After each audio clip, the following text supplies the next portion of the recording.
માન્ય અધ્યક્ષશ્રી, આજે પ્રસંગ પણ કેવો છે માન્ય અધ્યક્ષશ્રી? એક બાજુ માન્ય મુખ્યમંત્રી શ્રી ભાઈ વડાપ્રધાન તરીકે આજે આપણી વચ્ચેથી જ્યારે વિદાય લઈ રહ્યા છે ત્યારે આજે 21મી તારીખ છે અને આ 21મી તારીખે આ ભારત દેશના એક પૂર્વ વડાપ્રધાન સ્વર્ગીય રાજીવ ગાંધીની પણ આજે પુણ્યતિથિ છે માન્ય અધ્યક્ષ. સંજોગો થઈ રહ્યું છે માન્ય અધ્યક્ષશ્રી. એ રાજીવજી કે જેણે 21મી સદીની કલ્પના કરી, 21મી સદીની વાત કરી, 18 વર્ષના લોકોને મતદારોનો અધિકાર આપ્યો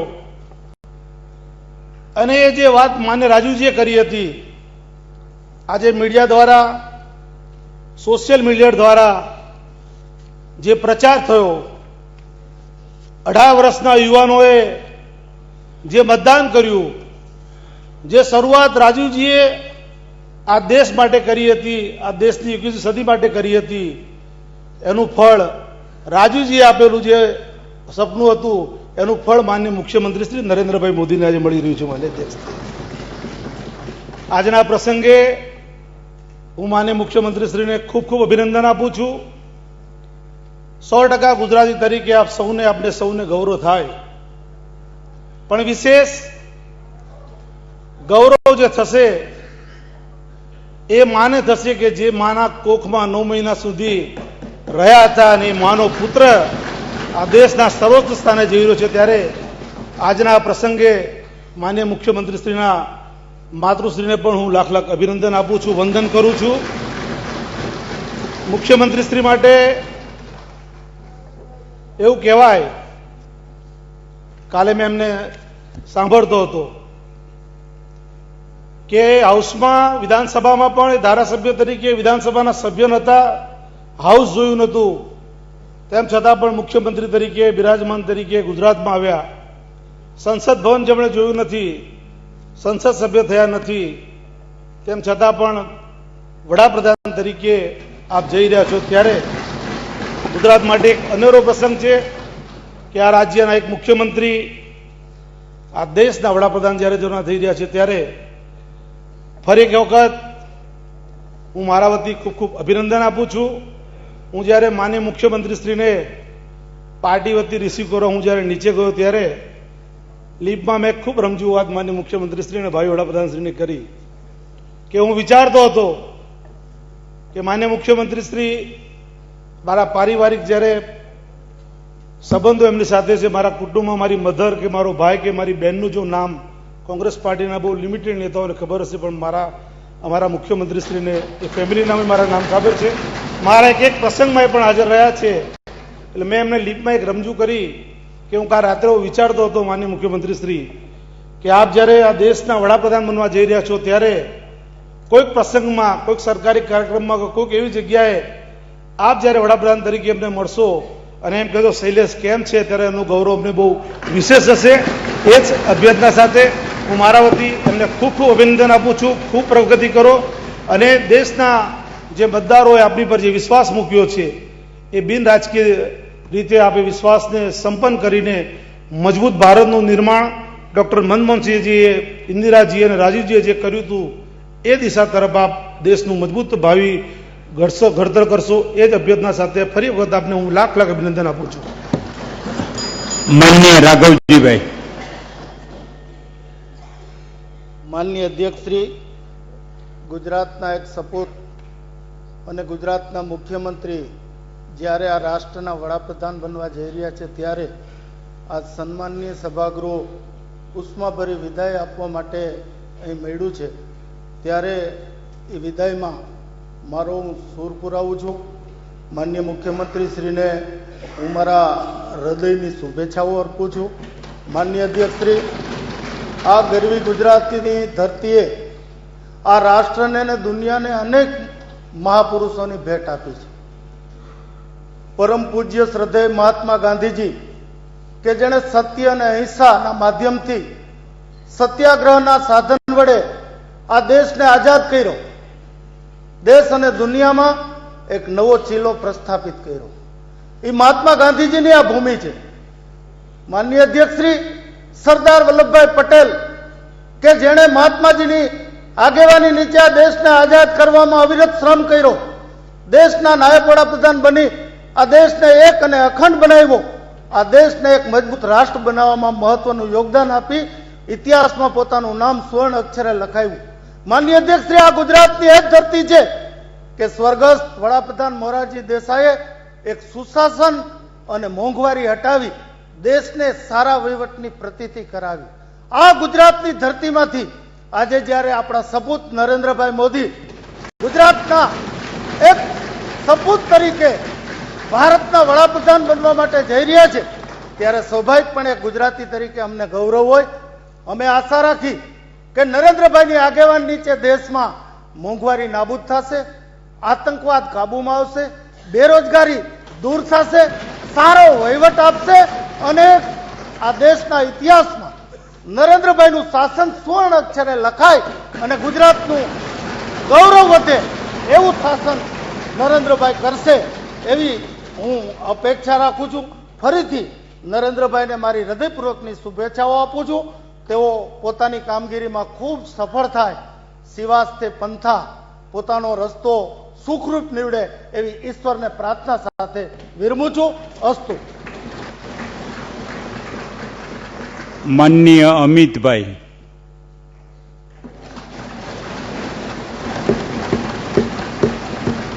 માન્ય અધ્યક્ષશ્રી,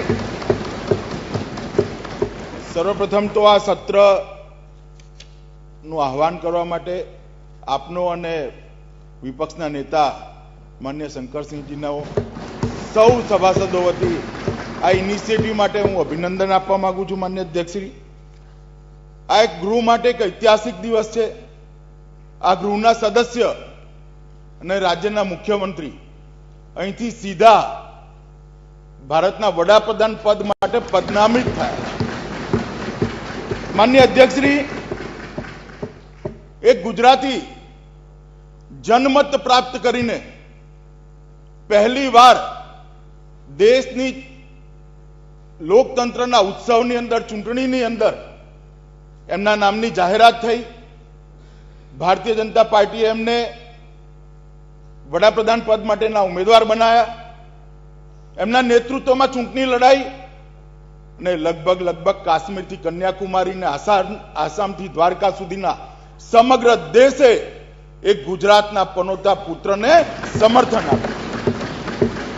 પહેલીવાર એક ગુજરાતી ઘોષિત થયા પછી, ચૂંટણીના નેતા બન્યા પછી આ દેશના વડાપ્રધાન પદે વિરાજિત થવા જઈ રહ્યા છે. એક ઐતિહાસિક ક્ષણ છે. માનનીય અધ્યક્ષ, ચૂંટણીના પ્રચાર પડઘમ બંને પક્ષના સ્થાનીય પક્ષોના એકબીજા પરના આરોપો પ્રત્યારોપો, જનમત ઘડવાની પ્રક્રિયા, આ બધું એક બાજુ મૂકી દે માન્ય અધ્યક્ષશ્રી, તો એક વાત નિશ્ચિત છે કે જનતાનો આ જે જનાદેશ છે એ જનાદેશ કુલ મિલાકર ગુજરાતની અંદર જે કલ્યાણ રાજ્યની સ્થાપના થઈ છે એના સમર્થનનો જનાદેશ.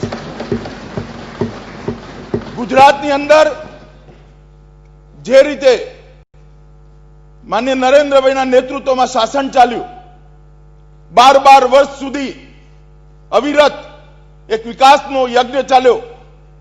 ગુજરાત પહેલેથી વિકસિત હતું એ દલીલો હંમેશા આવે છે, પણ હું એટલું ચોક્કસ કહીશ કે નરેન્દ્રભાઈના શાસનમાં, ભારતીય જનતા પાર્ટીના શાસનમાં વિકાસની જ્યાં જરૂરિયાત હતી ત્યાં વિકાસ પહોંચ્યો છે, છેવાડા સુધી પહોંચ્યો છે. માન્ય અધ્યક્ષશ્રી, આદિવાસી વિસ્તાર, આદિવાસી ગામ અને આદિવાસી વ્યક્તિ, આવા સર્વાંગીણ વિકાસને ધ્યાનમાં રાખી એ આદિવાસીઓ માટેની યોજના બની અને દેશભરમાં પહેલીવાર આદિવાસીઓને જે સંવૈધાનિક અધિકાર હતો બજેટમાં પ્રોરેટા એલોગેશનનો, એ આ સરકારે આપી દેશમાં એક નવી શરૂઆત કરી. માન્ય અધ્યક્ષશ્રી, વિકાસથી વંચિત રહેલો આખો સાગર કિનારો અને સાગર કિનારામાં વસતા પછાત ભાઈઓ બહેનો, ગામો વિકાસની દૃષ્ટિએ પછાત હતા અને મુખ્ય પ્રવાહમાં ભેરવવાની દૃષ્ટિએ પણ ક્યાંક ને ક્યાંક પાછળ રહી ગયા હતા. આ વસ્તુ પર ધ્યાન ગયું. આ વસ્તુને યોજનાબદ્ધ રીતે રાજ્યના મુખ્ય પ્રવાહમાં ભેળવવા માટેનો પ્રયાસ થયો અને એના સુખદ પરિણામો મળ્યા છે કે આખા સાગર પટ્ટીએ ભારતીય જનતા પાર્ટીને જન સમર્થન આપ્યું.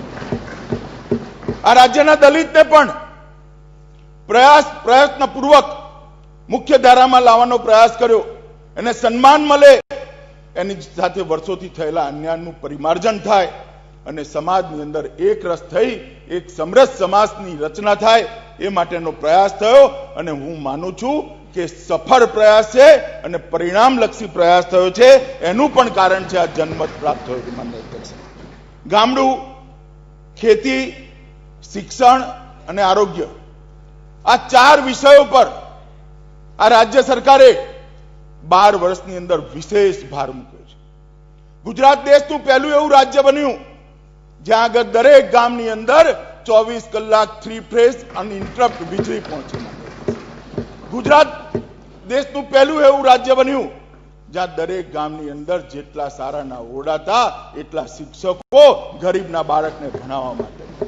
ધોમ ધકતા તાપની અંદર શિક્ષણની અંદર ડ્રોપ આઉટ રેશિયો ઘટાડવા માટે અને સર્વ શિક્ષા અભિયાનને ગામના ગરીબ સુધી પહોંચાડવા માટે, દલિત સુધી પહોંચાડવા માટે, વંચિત સુધી પહોંચાડવા માટે રાજ્યનો મુખ્યમંત્રી તપસ્યા કરે એ પ્રકારનું એક મોડલ ગુજરાતે ઊભું કર્યું. માન્ય અધ્યક્ષશ્રી, અને એના સારા પરિણામો આપણને મળ્યા છે. માન્ય અધ્યક્ષશ્રી, આરોગ્યની અંદર પણ ગુજરાતની અંદર ગ્રામીણ વિસ્તારની અંદર દરેક જગ્યાએ એક નજીકના વિસ્તારની અંદર ટ્રોમા સેન્ટર મળે એવી વ્યવસ્થા, 108ની સુવિધા, ગામડાની અંદર ખાલી રહેતા પદો ભરવાની વ્યવસ્થા, અનેક પ્રકારથી ગામડાનું જીવન સ્તર ઊંચું આવે અને વિકાસમાં ગામડાનો જે અધિકાર છે એ મળે એ પ્રકારના પ્રયાસ આ રાજ્ય સરકાર દ્વારા થયા અને એક મોડેલ રાજ્ય બનાવવાનો માન્ય અધ્યક્ષ પ્રયાસ થયો.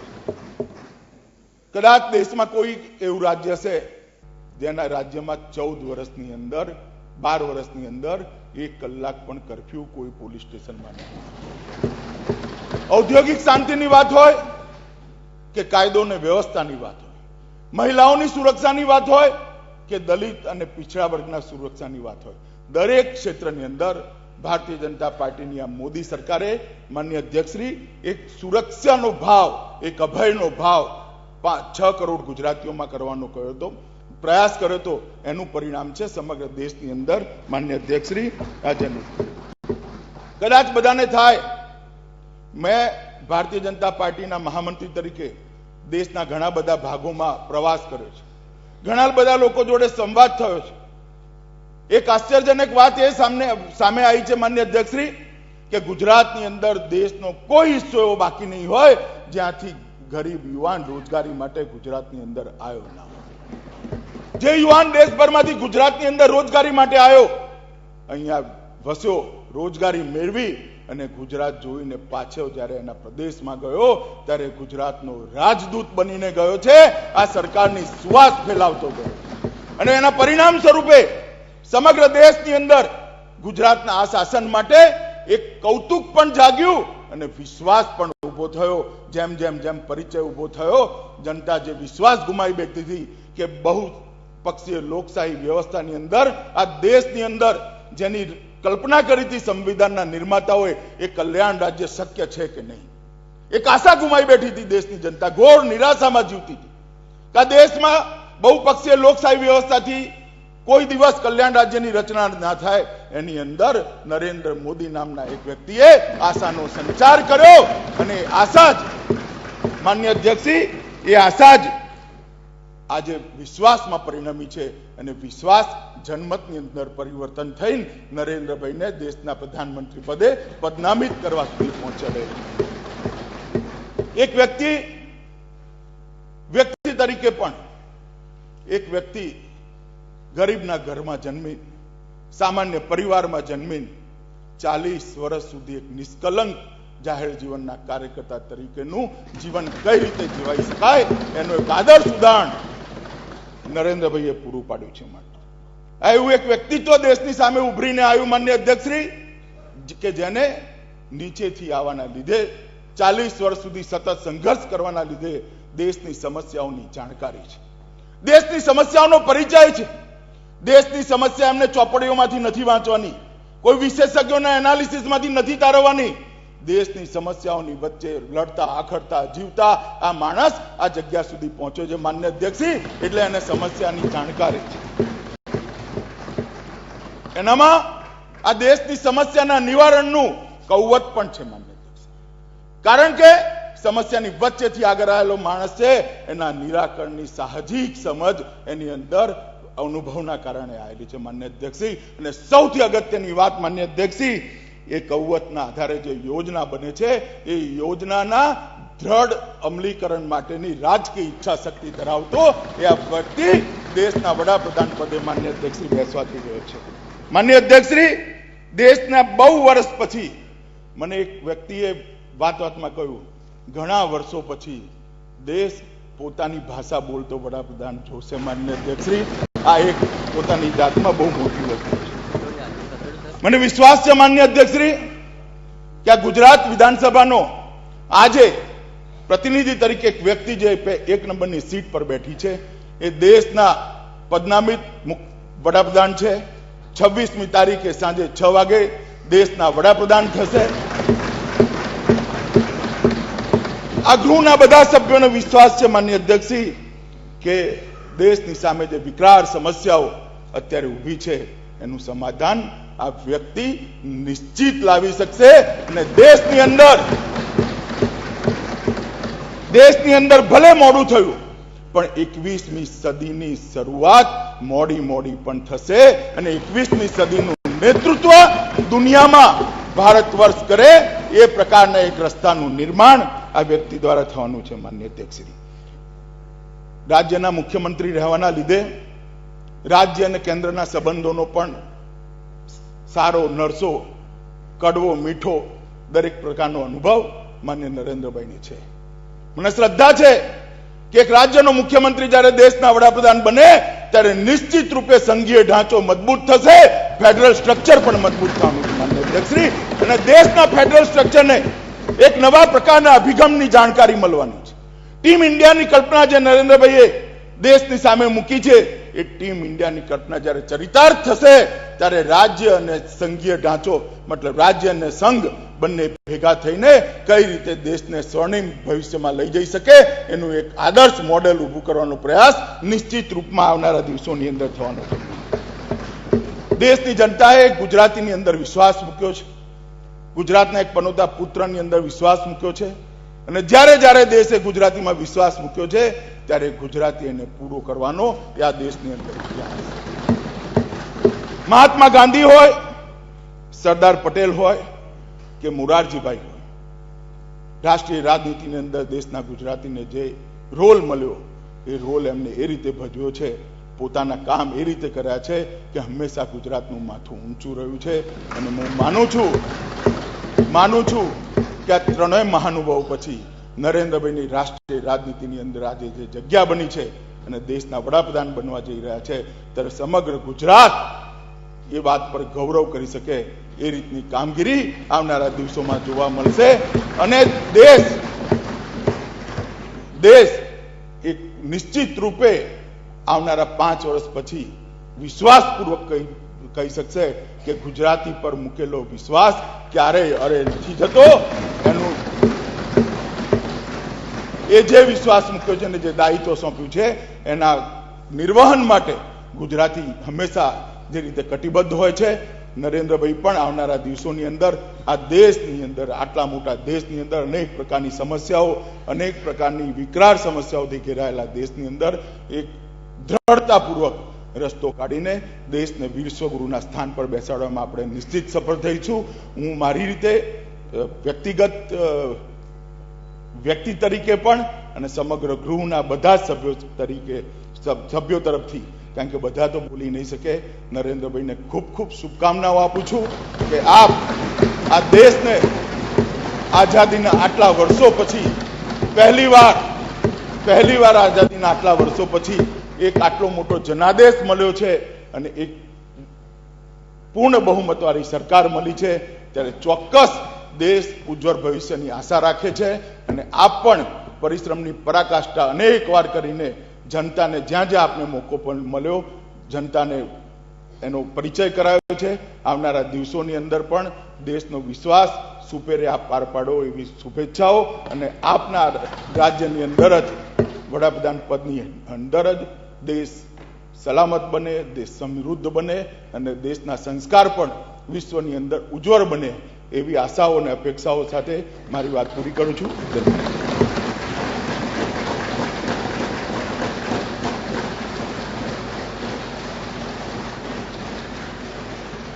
માનનીય બલવંતસિંહ. માનનીય અધ્યક્ષશ્રી, આજે વિધાનસભામાં સ્પેશિયલ બોલાવીને જે પ્રમાણેનું આ એક ઐતિહાસિક નિર્માણ થવા જઈ રહ્યું છે, ત્યારે માનનીય અધ્યક્ષશ્રી, મારે એ કહેવું છે કે અમારા જૂના જિલ્લાના, હું જ્યાં જન્મ્યો છું ત્યાં 25 કિલોમીટર દૂરના વતની એવા માનનીય નરેન્દ્રભાઈ સાહેબ, આ ગૃહના સભ્ય, આ ગૃહના નેતા, આ ગૃહના મુખ્યમંત્રી, આ રાજ્યના મુખ્યમંત્રી જ્યારે વડાપ્રધાન થવા જઈ રહ્યા હોય માન્ય અધ્યક્ષશ્રી, ત્યારે ચોક્કસપણે મને આનંદ થાય, એક દંડક તરીકે સમગ્ર પાર્ટીના અમારા તમામ સભ્યોને આનંદ થાય, અને હું અમને ચોક્કસ દિલથી શુભેચ્છા પાઠવું છું. માન્ય અધ્યક્ષશ્રી, ગુજરાતમાં અનેક બધી વાતો હમણાં બધા સદસ્યશ્રીઓએ કહી.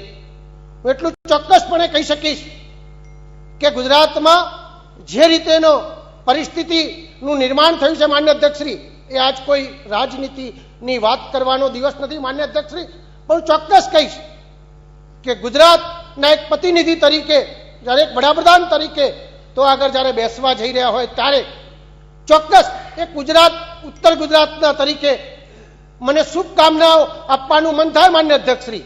આજે ઉત્તર ગુજરાતના ઘણા બધા પ્રશ્નો માન્ય અધ્યક્ષશ્રી હોય, ચાહે પાણીનો પ્રશ્ન હોય, ડાર્ક ઝોનનો પ્રશ્ન હોય માન્ય અધ્યક્ષશ્રી, કે પછી માન્ય અધ્યક્ષશ્રી ગુજરાતનો નર્મદાનો મોટામાં મોટો આપણો પ્રશ્ન હોય માન્ય અધ્યક્ષશ્રી, આપના દ્વારા માન્ય અધ્યક્ષશ્રી માન્ય મુખ્યમંત્રીશ્રીને જ્યારે પીએમ થઈ રહ્યા છે ત્યારે માન્ય અધ્યક્ષશ્રી ચોક્કસપણે મારી લાગણી, હું શુભેચ્છા આપું કે આપણા ગુજરાતના તમામ પ્રશ્નો ઉકલે. અને માન્ય અધ્યક્ષશ્રી, જે રીતે માન્ય અધ્યક્ષશ્રી દેશની અંદર આ પરિસ્થિતિમાં જ્યારે પીએમ તરીકે બેસવા જઈ રહ્યા છે, ત્યારે ચોક્કસપણે ગુજરાત સાથે સમગ્ર ભારતનો પણ વિકાસ થાય એવી મારી શુભકામનાઓ આજે હું પાઠવું છું માન્ય અધ્યક્ષશ્રી. અને ચોક્કસપણે એટલું કહીશ માન્ય અધ્યક્ષશ્રી કે ગુજરાતનું ગૌરવ જે રીતે ભૂતકાળમાં આપણા નેતાશ્રીઓએ અપાયું છે, એ રીતે માન્ય મુખ્યમંત્રી શ્રી પીએમ તરીકે અપાવે એવી શુભકામના. માનનીય જયંતિભાઈ. આજના આ ઐતિહાસિક દિવસ હું પર્સનલી મારા પાર્ટી વતીથી I salute mister Narendra Modiji, and on behalf of my party I always, the person like a dynamic, energetic and the talented person I have seen in my political life is the Narendra Modi. We are the part of the UPA government, the past. Sometime I used to meet you and always talk about how we must achieve Gujarat, and I think so you have achieved India now.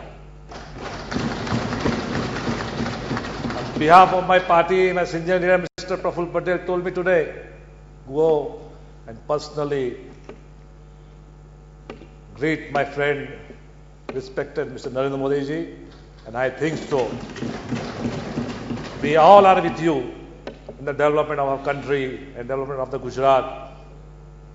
અને છેલ્લે આપણે સૌએ બધા મળી પ્રભુને પ્રાર્થના કરીએ કે આમ કરતા હતા તમે ગુજરાત નહીં, હિન્દુસ્તાનને, દેશને, વિદેશને બતાવી દો we are Gujarati. Thank you.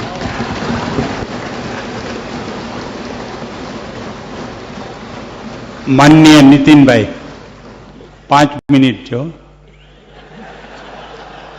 અને 60 સેકન્ડની 1 મિનિટ થાય. સાહેબ 5 સેકન્ડ તો આપે લઈ લીધી. માન્ય અધ્યક્ષશ્રી, આપણો આ ઐતિહાસિક દિવસ, આ ઐતિહાસિક બેઠક આમ તો ગુજરાત વિધાનસભામાં 1960માં જ્યારે પૂજ્ય રવિશંકર મહારાજ દ્વારા દીપ પ્રગટાવીને ગુજરાતની સ્થાપના કરવામાં આવી ત્યારથી માંડીને વિધાનસભા ગૃહમાં અનેક સત્રો અને અનેક બેઠકો યોજાઈ હશે, પરંતુ માનનીય અધ્યક્ષશ્રી, આજે બધા આપણે અહીં બેઠેલા સર્વ માનનીય સભ્યશ્રીઓ, ગુજરાતમાં વસતા 6 કરોડ ગુજરાતીઓ, ગુજરાત બહાર દેશમાં વસતા લાખો ગુજરાતીઓ અને વિદેશોમાં વસતા લાખો ગુજરાતીઓ વર્ષોથી જે દિવસની રાહ જોતા હતા કે સરદાર વલ્લભભાઈને જે કામ કરવાની તક ન મળી એ કામ કોઈ ગુજરાતી કરે, એ પદ સુધી કોઈ ગુજરાતી પહોંચે, આજે માનનીય અધ્યક્ષશ્રી, આપણને સૌને ગૌરવ છે કે આપણા માનનીય નરેન્દ્રભાઈ જે આ ગૃહના નેતા છે, આપણા પૈકીના એક સભ્ય છે, એ આજે ભારતના વડાપ્રધાન તરીકે માનનીય રાષ્ટ્રપતિજી દ્વારા આમંત્રિત થઈ ચૂક્યા છે. એટલે હવે ભાવિ વડાપ્રધાન નહીં, ભાવિ વડાપ્રધાન તો ચૂંટણી પહેલા કહેતા હતા, હવે તો વડાપ્રધાન નરેન્દ્રભાઈ મોદી એ આપણા ગુજરાતી જ્યારે ત્યાં પહોંચ્યા છે ત્યારે માનનીય અધ્યક્ષશ્રી, આ પદ ઉપર પહોંચતા પહેલા એમનો રસ્તો કોઈ રેડ કાર્પેટ પાથરેલો નહોતો, કોઈ ગુલાબની પાખડીઓ પાથરેલો નહોતો. ઉત્તર ગુજરાતના વડનગર જેવા મહેસાણા જિલ્લાના નાનકડા ને ઐતિહાસિક નગરમાં એક ગરીબ મધ્યમ પરિવારમાં જન્મ લઈ અને પોતે આધ્યાત્મિક, ધાર્મિક, સામાજિક, સંગઠનાત્મક રીતે દાયકાઓ સુધી કામ કરી અને ભારતનો અવિરત પ્રવાસ કરી. હું એમ કહીશ માનનીય અધ્યક્ષશ્રી, આજે દેશમાં ભાગ્યે જ થોડા નેતાઓ હશે કે જેમણે ભારતનું વિરાટ દર્શન કર્યું હોય, વ્યાપક પ્રવાસ કર્યો હોય. એવા નરેન્દ્રભાઈ સરપંચ પણ નહોતા છતાં મુખ્યમંત્રી બન્યા અને પછી એમણે ગુજરાતની જે વિકાસ યાત્રા શરૂ કરી, સરકારી માળખામાંથી, રૂઢિગત સરકારી પદ્ધતિઓમાંથી આ રાજ્યના તંત્રને બહાર કાઢ્યું. ગરીબો માટે ગરીબ કલ્યાણ મેળા, ખેડૂતો માટે કૃષિ રથ, કન્યાઓ માટે, દીકરીઓ માટે કન્યા કેળવણી નિધિ, જે ગરીબોના બાળકો ભણતા નહોતા એમના માટે શાળા પ્રવેશ ઉત્સવ, આવા અનેક પ્રજાલક્ષી કાર્યક્રમો મુખ્યમંત્રી શ્રી તરીકે ગુજરાતને આપ્યા. માનનીય અધ્યક્ષશ્રી, આઝાદી મળી પછી 26 જાન્યુઆરી હોય, 15 ઓગસ્ટ હોય કે 1 મેનો ગુજરાત રાજ્યનો સ્થાપના દિવસ હોય, ગાંધીનગર કે અમદાવાદ 2-5 હજાર લોકોની હાજરીમાં આ રાષ્ટ્રીય પર્વ આપણે ઉજવતા હતા.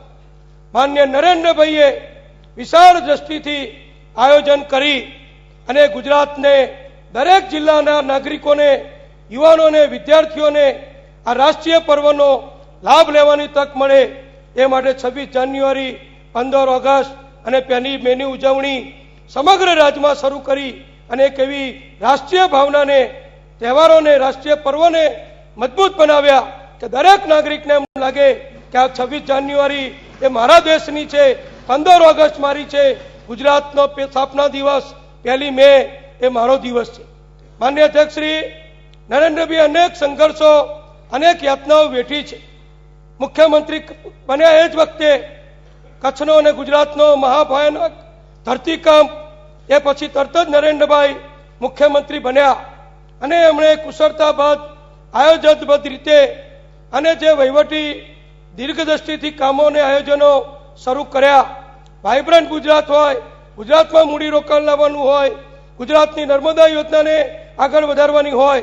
માનનીય અધ્યક્ષશ્રી, આજે મને કહેતા આનંદ થાય છે કે આજે પણ દેશમાં એવા કોઈ મુખ્યમંત્રી નહીં હોય કે જે પોતાના દેશની યોજનાને આગળ વધારવા ઉપવાસ ઉપર ઉતર્યા હોય. આ નરેન્દ્રભાઈ નર્મદા યોજનાને ઊંચાઈ વધારવા માટે માનનીય અધ્યક્ષશ્રી ઉપવાસ ઉપર ઉતર્યા અને 121 મીટરની ઊંચાઈ આપણને પ્રાપ્ત કરાવી અને આજે ગુજરાતનો કૃષિ વિકાસ સમગ્ર દેશમાં મોટામાં મોટો ઊંચામાં ઊંચો દેશનો જ્યારે 3% હોય ત્યારે 11% કરતા પણ વધુ કૃષિ વિકાસ જેમણે આપણને કરાવ્યો એ નરેન્દ્રભાઈનું કુશળ નેતૃત્વ આજે આપણે જોઈએ છીએ.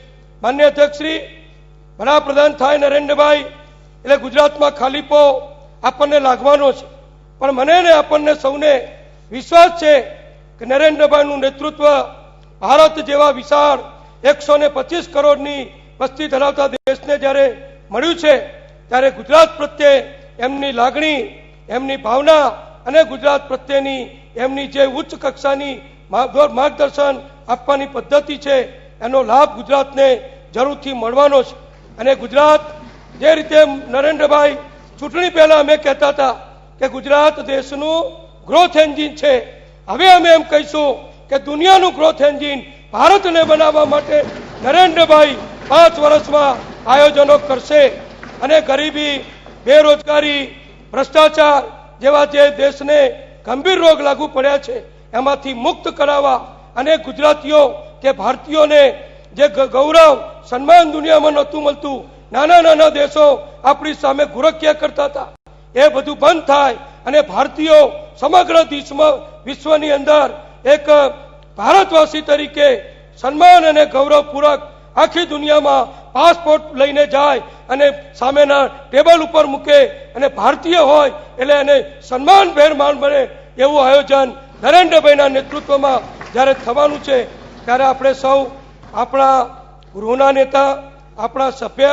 અમે તો સાહેબ વર્ષો સુધી જ્યારે કામ કર્યું છે ત્યારે એમની દોરવણી, એમનું માર્ગદર્શન, એમની પદ્ધતિઓ આ બધું જ જ્યારે અમે જોયું છે ત્યારે અમને વિશ્વાસ છે કે દેશે જે સુધી અત્યાર સુધી ગુમાવ્યું, દેશે અત્યાર સુધી જે નથી મેળવ્યું એના કરતા અનેક વિકાસના ફળ જે ગુજરાત મોડલ આપણે કહેતા હતા એ હવે ભારત મોડલ બને એવી શુભેચ્છા માન્ય અધ્યક્ષશ્રી, માન્ય નરેન્દ્રભાઈને ભગવાન પરમ કૃપાળુ પરમાત્મા ખૂબ શક્તિ આપે, ખૂબ સામર્થ્ય આપે અને જે રીતે ગુજરાતને ગૌરવશાળી, પ્રગતિશીલ, સુખી, સંસ્કારી અને સલામત બનાવી છે, ગૌરવશાળી બનાવી છે, એ જ રીતે દેશને પણ ગૌરવશાળી બનાવે એવી શુભેચ્છા આપણા સૌના વતી, કરોડો ગુજરાતીઓ વતી, પરદેશમાં રહેતા, વિદેશમાં, રાજ્યના બહાર રહેતા ગુજરાતીઓ વતી અને સમગ્ર ભારતીયો વતી અને અમારા ભારતીય જનતા પક્ષ વતી એમને ખૂબ ખૂબ શુભેચ્છા અને અભિનંદન પાઠવું છું. માનનીય મોહનસિંહભાઈ.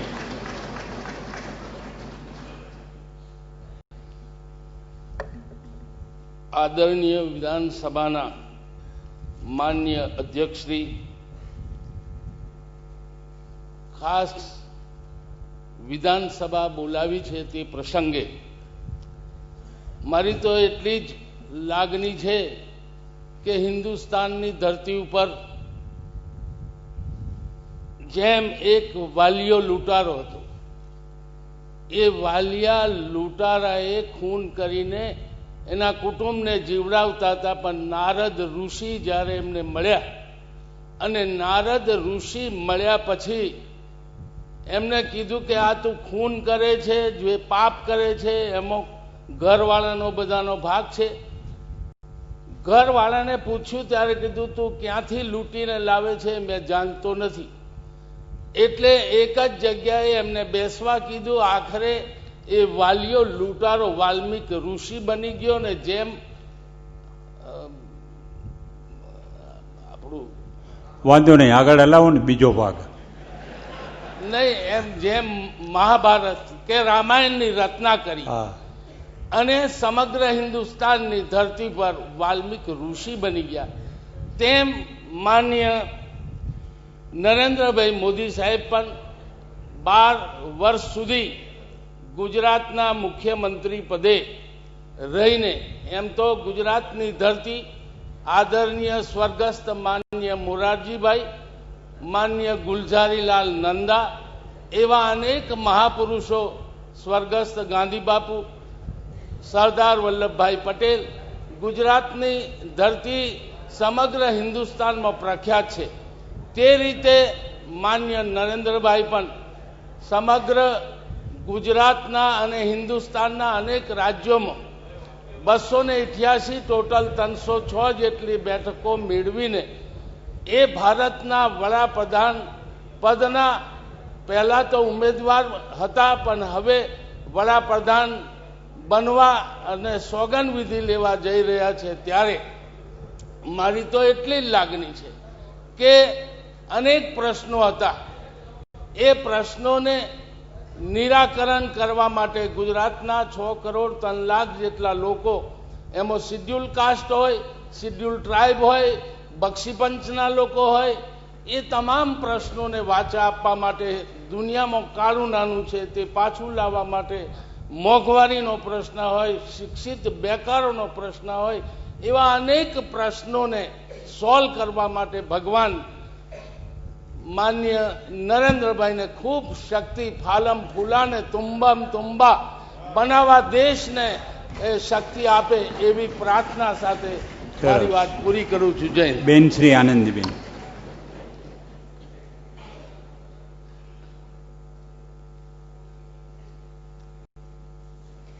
માનનીય અધ્યક્ષશ્રી, ગુજરાત માટે અને ગૃહ માટે આજે આનંદ અને ગૌરવનો દિવસ છે. ગુજરાતના એક બનોતા પુત્ર માનનીય નરેન્દ્રભાઈ મોદી દેશના વડાપ્રધાન બનવા જઈ રહ્યા છે. માનનીય અધ્યક્ષશ્રી, ભારતની રાજનૈતિક સંસ્કૃતિના ઇતિહાસમાં નેતૃત્વ, સુશાસન અને વિકાસનો સમન્વય અદ્વિતીય છે. માનનીય શ્રી નરેન્દ્રભાઈ મોદીએ ગુજરાતના મુખ્યમંત્રી તરીકે આ સમન્વયને દીપાવ્યો છે. આ જ્યોત હવે રાષ્ટ્રને દીપાવશે, તે વાત પ્રત્યેક ગુજરાતી માટે ગૌરવ સમાન છે. શ્રી નરેન્દ્રભાઈની નિર્ણય શક્તિ અને સંઘ ભાવનાના ગુજરાતની વિકાસ ગાથાને શક્તિ પ્રાપ્ત થઈ છે. ગુજરાત રાજ્ય સંસ્કૃતિ અને સાહસિકતાનું પ્રતીક છે. મહાત્મા ગાંધી અને સરદાર પટેલની આ ભૂમિ છે. નરેન્દ્રભાઈએ આ મહાન ગાથાને વેગ આપ્યો છે અને સમગ્ર ભારતને નવી ઊંચાઈઓ તરફ લઈ જવા માટે એક ચોક્કસ દિશા દર્શાવી છે. ઇતિહાસમાં સુવર્ણ અક્ષરે અંકિત થઈ રાષ્ટ્ર યજ્ઞની આહુતિ સમગ્ર રાજ્યના પ્રત્યેક નાગરિકની વિકાસ યાત્રાને દ્રઢતાપૂર્વક આગળ ધપાવી તેવો મને વિશ્વાસ છે. માનવ સંસ્કૃતિ જ્યારે અર્થકારણ અને રાજકારણના વમળોમાંથી પસાર થઈ વેદના અને સંવેદનાના બળે ઝઝૂમી રહી છે, ત્યારે સબળ નેતૃત્વ, ચોક્કસ દિશા અને અસરકારક કાર્યશૈલી દ્વારા શ્રી નરેન્દ્રભાઈએ એક જ્વલંત ઉદાહરણ પૂરું પાડ્યું છે, જે સંસ્કૃતિના તમામ પરિબળો માટે પ્રેરણાદાયક છે. ઉદ્યોગની સાથે કૃષિ વિકાસ ચોક્કસ ગતિએ આગળ વધ્યો. કોટન ટેક્સટાઇલ ક્ષેત્રે યોગ્ય નીતિના આધારે આમૂલ પરિવર્તન લાવ્યા. એક સમયે મંદ થયેલ ટેક્સટાઇલ ક્ષેત્ર ફરીથી ધમધમતું થવા લાગ્યું છે. પાણી, વીજળી, વૈકલ્પિક ઉર્જા, શિક્ષણ અને આરોગ્ય ક્ષેત્રો થયેલી પ્રગતિથી ગુજરાતની પ્રજાનું જીવન ધોરણ સુધર્યું છે. આજે વિશ્વમાં ગુજરાતના વિકાસ મોડેલની નોંધ લેવાય છે. મેનેજમેન્ટના તજજ્ઞો શ્રી નરેન્દ્રભાઈની નેતૃત્વ ગાથાને એક કેસ સ્ટડી તરીકે મૂલવે છે. આ એક રાજકીય જ નહીં પરંતુ સાંસ્કૃતિક વિકાસની પ્રક્રિયા છે. આ દિશામાં ગુજરાતની પ્રજાએ જોમ ભર્યું છે, અતૂટ વિશ્વાસ મૂક્યો છે. પ્રજાની શ્રદ્ધાને સતત ટકાવીને રાષ્ટ્રીય ફલક ઉપર ચેતનાનો સંચાર થયો છે. સામાન્ય માનવીના જીવનમાં નવો ઉત્સાહ પ્રગટ થયો છે. આ ગૃહ શ્રી નરેન્દ્રભાઈના પ્રદાનની નોંધ લે છે. નરેન્દ્રભાઈના નેતૃત્વમાં ભારતીય સંસ્કૃતિની જ્યોત વસુધૈવ કુટુંબકમની ભાવનાને વધુ દ્રઢ બનાવીને સ્વામી વિવેકાનંદની કલ્પનાને સાકાર કરશે. હવે શ્રી નરેન્દ્રભાઈ જેઓ આપણા લોક લાડીલા નેતા દિલ્હી જઈ રહ્યા છે, ત્યારે એક આંખ રડી રહી છે અને બીજી આંખ ખુશીથી હરખાઈ રહી છે, કારણ કે તેઓ હવે 125 કરોડ લોકોના આંસુ લૂછવા જઈ રહ્યા છે. ગુજરાતીઓના હૃદયમાં જેનું સ્થાન છે તેવું જ સ્થાન પ્રત્યેક ભારતવાસીના હૃદયમાં પ્રાપ્ત થશે તેવી આપણા સૌની શુભેચ્છા છે, અંતઃકરણપૂર્વકની શ્રદ્ધા છે. શ્રી નરેન્દ્રભાઈને વડાપ્રધાન તરીકેની ફરજ બજાવવામાં ગુજરાત તરફથી જે યોગદાન જોઈશે તેને પૂર્ણ કરવામાં એક પણ ગુજરાતી પાછીપાની નહીં કરે. તેની આપણે સૌ તેમને ખાતરી આપીએ છીએ. માનનીય નરેન્દ્રભાઈ, આપ પ્રધાનમંત્રી તરીકે યશસ્વી બનો તેવી ખૂબ ખૂબ શુભેચ્છાઓ અને પરમાત્માને પ્રાર્થના કરીએ કે આપ ગુજરાતની જે રીતે સેવા કરી છે એ જ રીતે દેશની 125 કરોડની પ્રજાની આશાઓ અને અપેક્ષાઓ પૂર્ણ કરશો એવી શક્તિ પરમાત્મા આપને આપે. માન્ય ભૂપેન્દ્રસિંહ. માન્ય અધ્યક્ષશ્રી, માન્ય અમિતભાઈએ કહ્યું એ પ્રમાણે આ ગૃહનું આહ્વાન કરવા બદલ હું પણ આપને હૃદયપૂર્વકના અભિનંદન આપું છું. આ ગ્રહ માટે, જાહેર જીવન માટે આજનો દિવસ એક ઐતિહાસિક અને યાદગાર બનવાનો છે. ગૃહમાં હાજર રહેલા રાજકીય અને જાહેર જીવનમાં પડેલા લોકો સિવાય માટે આજે કદાચ ગૃહમાં પ્રવેશવાનો પહેલો દિવસ હશે. એમના માટે પણ એક યાદગાર દિવસ આ બની રહેવાનો છે. માનનીય અધ્યક્ષશ્રી, આપણા માટે ગૌરવનો પણ દિવસ છે કે આપણા લાડીલા નેતા આજે દેશના પ્રધાનમંત્રી બનવા જઈ રહ્યા છે. હું માનનીય નરેન્દ્રભાઈને આ ગ્રહ વતી, ગુજરાત વતી ગઈકાલે એનડીએમાં સર્વાનુમતે નેતા તરીકે વરણી થઈ એના પણ અભિનંદન આપું છું.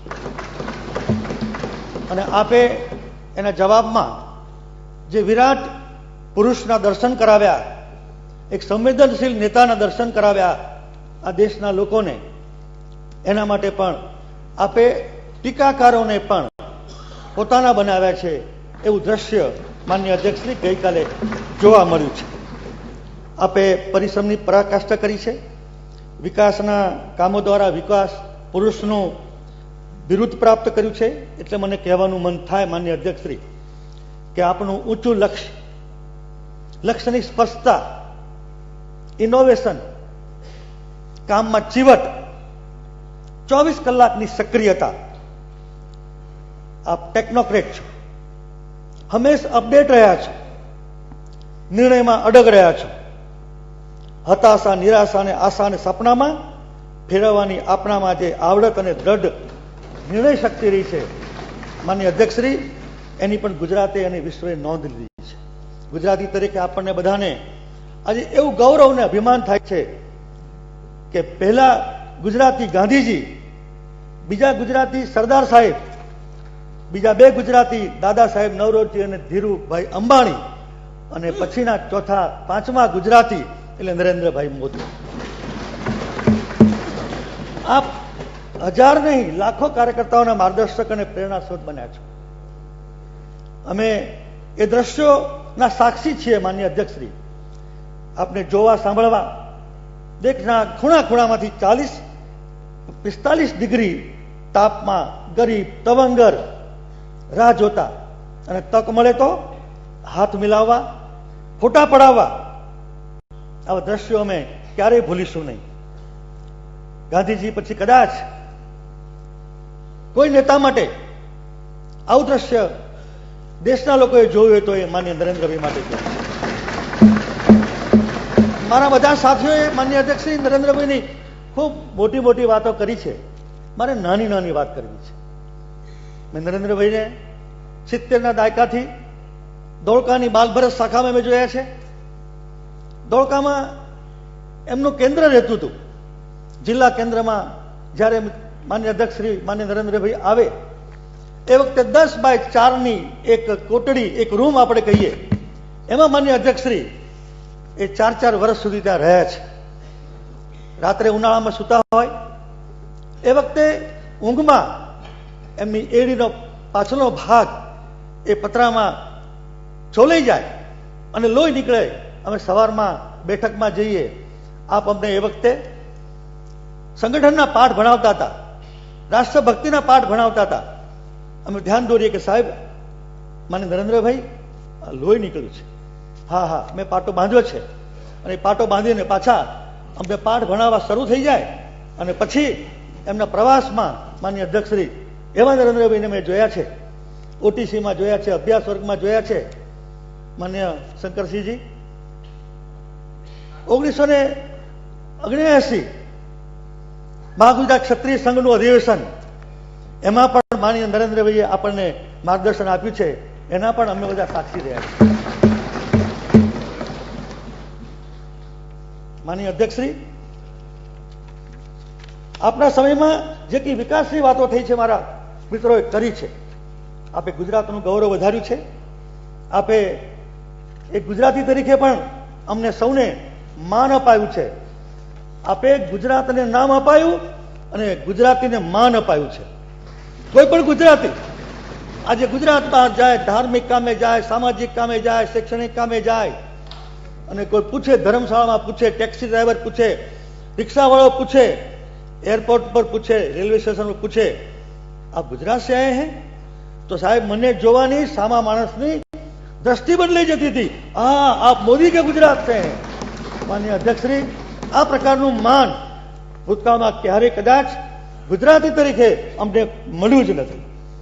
અને એટલે મને મરીઝ સાહેબની એક પંક્તિ યાદ આવે છે. માનનીય અધ્યક્ષશ્રી, જે અપનાવે જગતને ત્યાગવૃત્તિ સાથ રાખીને પછી એની બરાબર આખી દુનિયા થઈ શકતી નથી. માનનીય અધ્યક્ષશ્રી, આપની સાદગી, આપના કુટુંબની સાદગી, રાજ્યના મુખ્યમંત્રીના માતુશ્રી કોઈ સાદા મકાનમાં રહે, આ રાજ્ય સરકારના ત્રીજા વર્ગના કર્મચારી કદાચ રહેતા હશે, એના કરતા પણ ઉતરતી કક્ષાના મકાનમાં આ રાજ્યના અને હવે દેશના વડાપ્રધાનના માતુશ્રી.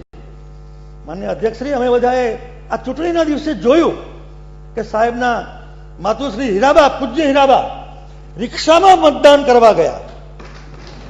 માનનીય અધ્યક્ષશ્રી, મારા પત્ની કારમાં ગયા હતા, હું કબૂલું છું. મારા માતુશ્રી કારમાં ગયા હતા, હું તો મંત્રી છું. કરતા વધારે કાર આગળ પાછળ એમના માટે હોઈ શકે, પણ પોતાની સાદગી પોતાના કુટુંબમાં પણ માનનીય અધ્યક્ષશ્રી એવું કદાચ ભૂતકાળમાં બન્યું નથી. ભવિષ્યમાં બનશે કે કેમ એ મને ખબર નથી. એવા નરેન્દ્રભાઈને જેમ બોસ્કીએ સલામ મારી છે એવી રીતે હું સલામ મારું છું. આપ જેવી રીતે ગુજરાતમાં સફળ થયા છો એવી રીતે અનેક ઘણી રીતે હિન્દુસ્તાનમાં, દિલ્હીમાં પણ સફળ થાવ એવી હું આપને શુભકામના પાઠવું છું. આપણી સાથે ગુજરાતને ગૌરવ મારા પરમ મિત્ર, આ ગૃહના સભ્ય એવા અમિતભાઈ શાહે પણ અપાયું છે. એમને પણ અભિનંદન આપું છું. અને આપણી સાથે બીજા 8 આ ગૃહના સભ્યો જે દિલ્હી જવાના છે અહીંયાથી અમને છોડીને, એમના જાહેર જીવન માટે પણ ખૂબ ખૂબ શુભેચ્છાઓ. ફરીવાર સૌનો આભાર. માનનીય શંકરસિંહ. માનનીય અધ્યક્ષશ્રી, આપનો આભાર માનું છું કે આપે જ્યારે મને ટેલિફોન પર પૂછ્યું કે આવો કોઈ કાર્યક્રમ રાખીએ તો કેમ રહે, આપણા સીએમ સીધા પીએમ થઈ રહ્યા છે. સ્વાભાવિક સૌને આનંદ હોય, સવિશેષ આનંદ હોય, અને એમાં ના કહેવાનો સવાલ જ નહોતો. કદાચ વિપક્ષે ના પાડી હોય તો આ કાર્યક્રમ ન થાય. અને હું કહીશ નરેન્દ્રભાઈ માટે, સુતમ ચૈવ્યત કંટકા કિરણ માર્ગમ સ્વયં સુખતમ ન સુગમ કાર્ય.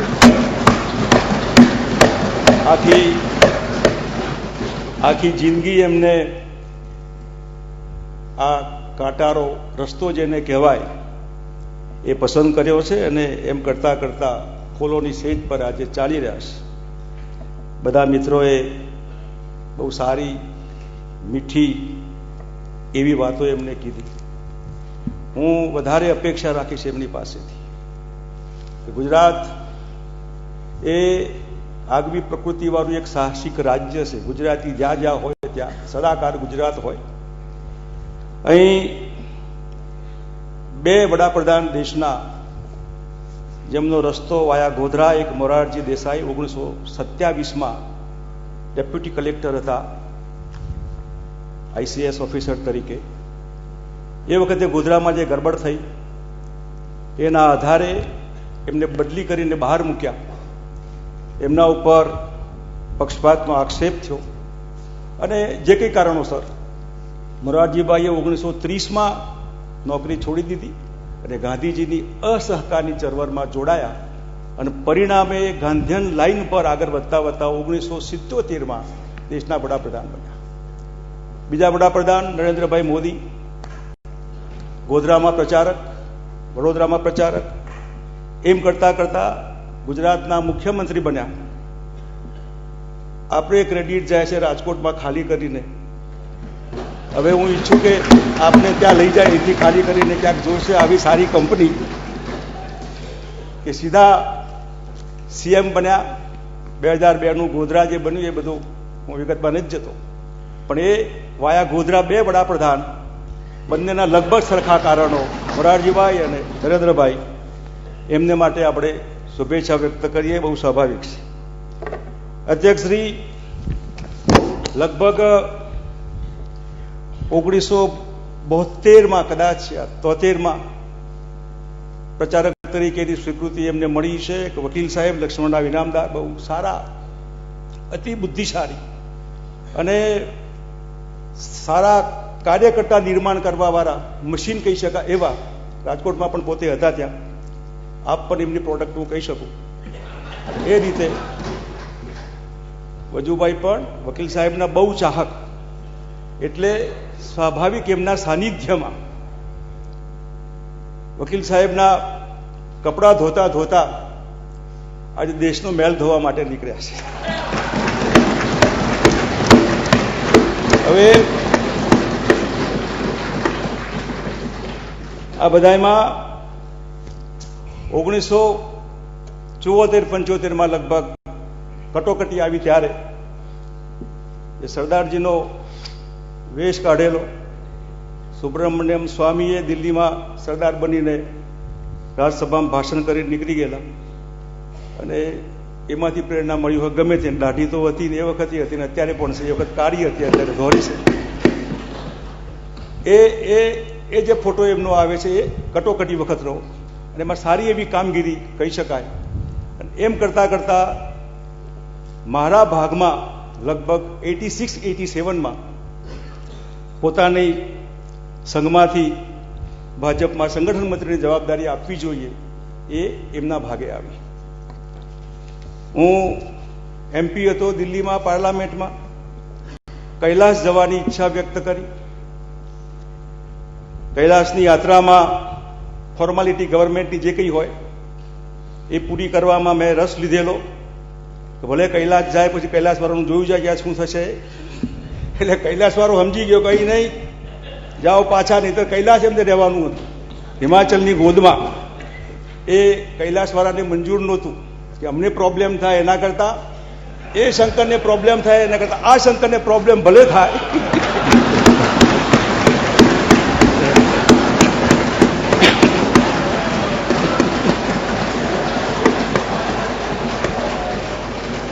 એટલે એમને એ પાછા મોકલી. એમની મંજિલ એ વખતે અત્યાર સુધીની દેશની પ્રદેશની જનતાની સમક્ષ યાદ કરાવું. 2 પાર્લામેન્ટની સીટો હતી. અતિ બહુ નહીં રાખવું જોઈએ. 2માંથી 84માં 2 અને આજે 284 2014માં એ ક્રેડિટ એમને જાય છે.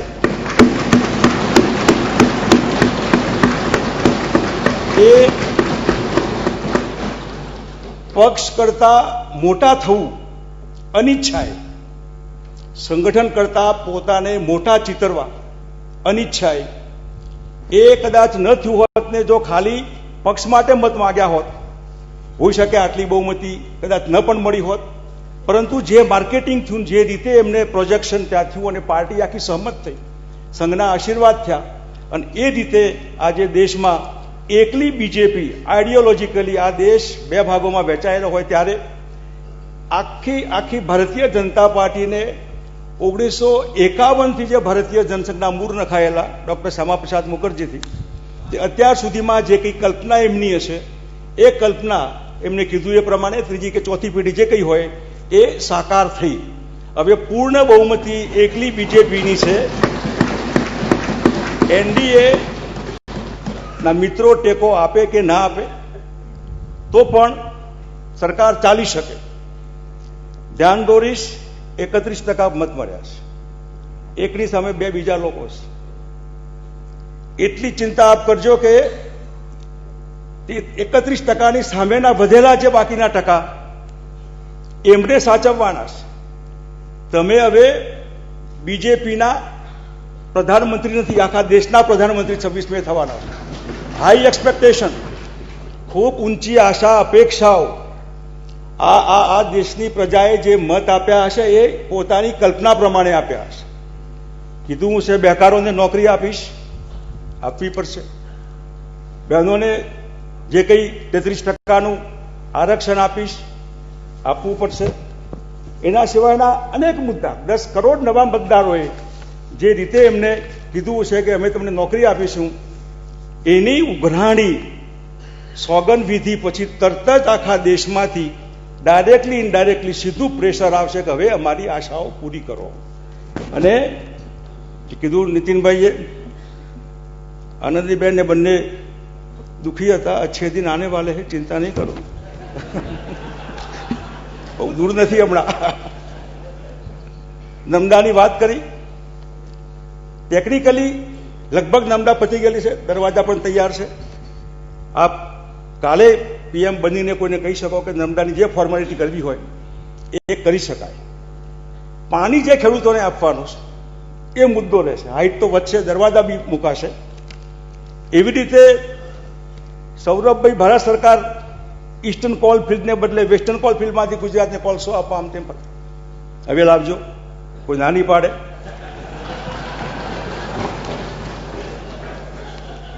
એવું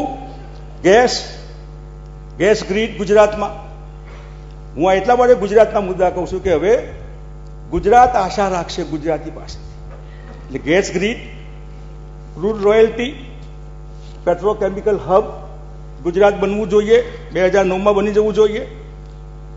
ગેસ, પેટ્રોલ, ડીઝલ, ખાતર સસ્તું થવું જોઈએ. એટલું નહીં, શક્ય હોય તો જેટલી મિનરલ્સ પ્રોડક્ટ દેશમાં અલગ અલગ રાજ્યોમાંથી નીકળે છે એ રાજ્યોને એનો હિસ્સો આપવો જોઈએ, રોયલ્ટી નહીં, હિસ્સો. આ હિસ્સો આપવામાં નક્કી થાય ક્રાઇટેરિયા તો માનું ત્યાં સુધી ખૂબ પછાત રાજ્યો, આસામ હોય યા છત્તીસગઢ હોય કે ઇવન ઓડિશા, આ મિનરલ્સના લીધે ગુજરાત પણ એમાં આવી જાય, બહુ મોટો ફાયદો થશે. એટલે હવે ક્રૂડ રોયલ્ટી હોય એ ડબલ થાય, જે માગણી કરેલી. મેટ્રો રેલ પ્રોજેક્ટ ક્યાં છે ક્યાં નહીં, કરી શકાય. લોકોની આશાઓ છે કે આપણે પણ ત્યાં મેટ્રો હોવી જોઈએ. હવે કોઈ આડું નથી આવવાનું, સરકારી તમારી છે. એટલું નહીં, એના સિવાય બાકીના જે કેન્દ્ર સરકારના સેન્ટ્રલ સેલ ટેક્સ જે ગુજરાતના ભાગે આવવાના નાણાં હતા એ બી માગીને આપણે થાક્યા તો પણ ભારત સરકારે નથી આપ્યા. મનમોહનસિંહજી હતા એટલે નહોતા બોલતા, હવે તો બોલવું પડશે, બોલતા વડાપ્રધાન છે આપણા. સેન્ટર ફોર કોટન એક્સેલન્સ, દેશમાં ગુજરાતનો કપાસ પકવતો ખેડૂત ખૂબ સારી ક્વોલિટી એક્સપોર્ટ કરી શકાય એવું એને ધ્યાનમાં રાખીને જે કંઈ સેન્ટર ફોર કોટન એક્સેલન્સ સ્થાપવું જોઈએ એ પેન્ડિંગ અરજી છે એ પૂરી થાય. સર્વ શિક્ષા અભિયાનના 2200 કરોડ કરતાં વધારે રૂપિયા છે, લઈ આવાય. ગીર સેન્ચુરી 270 કરોડનો જે રોડનો પ્રોજેક્ટ છે કિલોમીટરનો, 600 કરોડ રૂપિયાનો આશરે લગભગ, એ બી પૂરો થાય. અંકલેશ્વર, અમદાવાદના વટવા વિસ્તારના જે કંઈ પોલ્યુટેડ એરિયાસ એની જે માગણી હતી એ પૂરી થાય. મરીન ઇન્સ્ટિટ્યૂટ, આવડો મોટો સમુદ્ર કિનારો લગભગ 100 કિલોમીટરનો, એમાં સારા એવા વિસ્તારમાં મરીન ઇન્સ્ટિટ્યૂટની સ્થાપના થાય. હવે કોઈ આડે આવવાનો સવાલ નથી આવતો એમાં. અને બાકીના બહુ વિગતમાં હું નથી જતો, પણ જે અપેક્ષાઓ છે લોકોની કે ભ્રષ્ટાચાર નાબૂદ થશે, મિકેનિઝમ શું હોઈ શકે, પારદર્શકતા એટલી હોય કે લોકોને ખબર પડે કે કરપ્શન ચાલી રહ્યો છે, એ નાબૂદીમાં પહેલું પગલું કાલે જ ભરવું પડશે. મતલબ પીએમ થયા પછી તરત જ લોકોને રિયલાઇઝ થશે કે હા હવે એક એક્ટ શરૂ થયું. દાઉદ ક્યાંક અફઘાનિસ્તાનમાં ગયો સાહેબ, અમેરિકાએ ઓબામાને પકડી પાડેલો, એમ હવે ઓબામાનું તો મોત છે, ઓબામાને પ્રોબ્લેમ થવાનું છે. સાહેબને આમંત્રણ આવશે એટલે સીધી રેલી વોશિંગ્ટન હશે, 50 લાખ ઇન્ડિયન્સ અમેરિકન્સની. ઉતર્યા પછી સીધી વોશિંગ્ટન. ઓબામાને ખબર પડશે કે અત્યાર સુધી જે વિઝા નહોતા આપતા, હવે જખ મારીને દેશના પ્રાઇમ મિનિસ્ટરને તમે વિઝા આપો છો.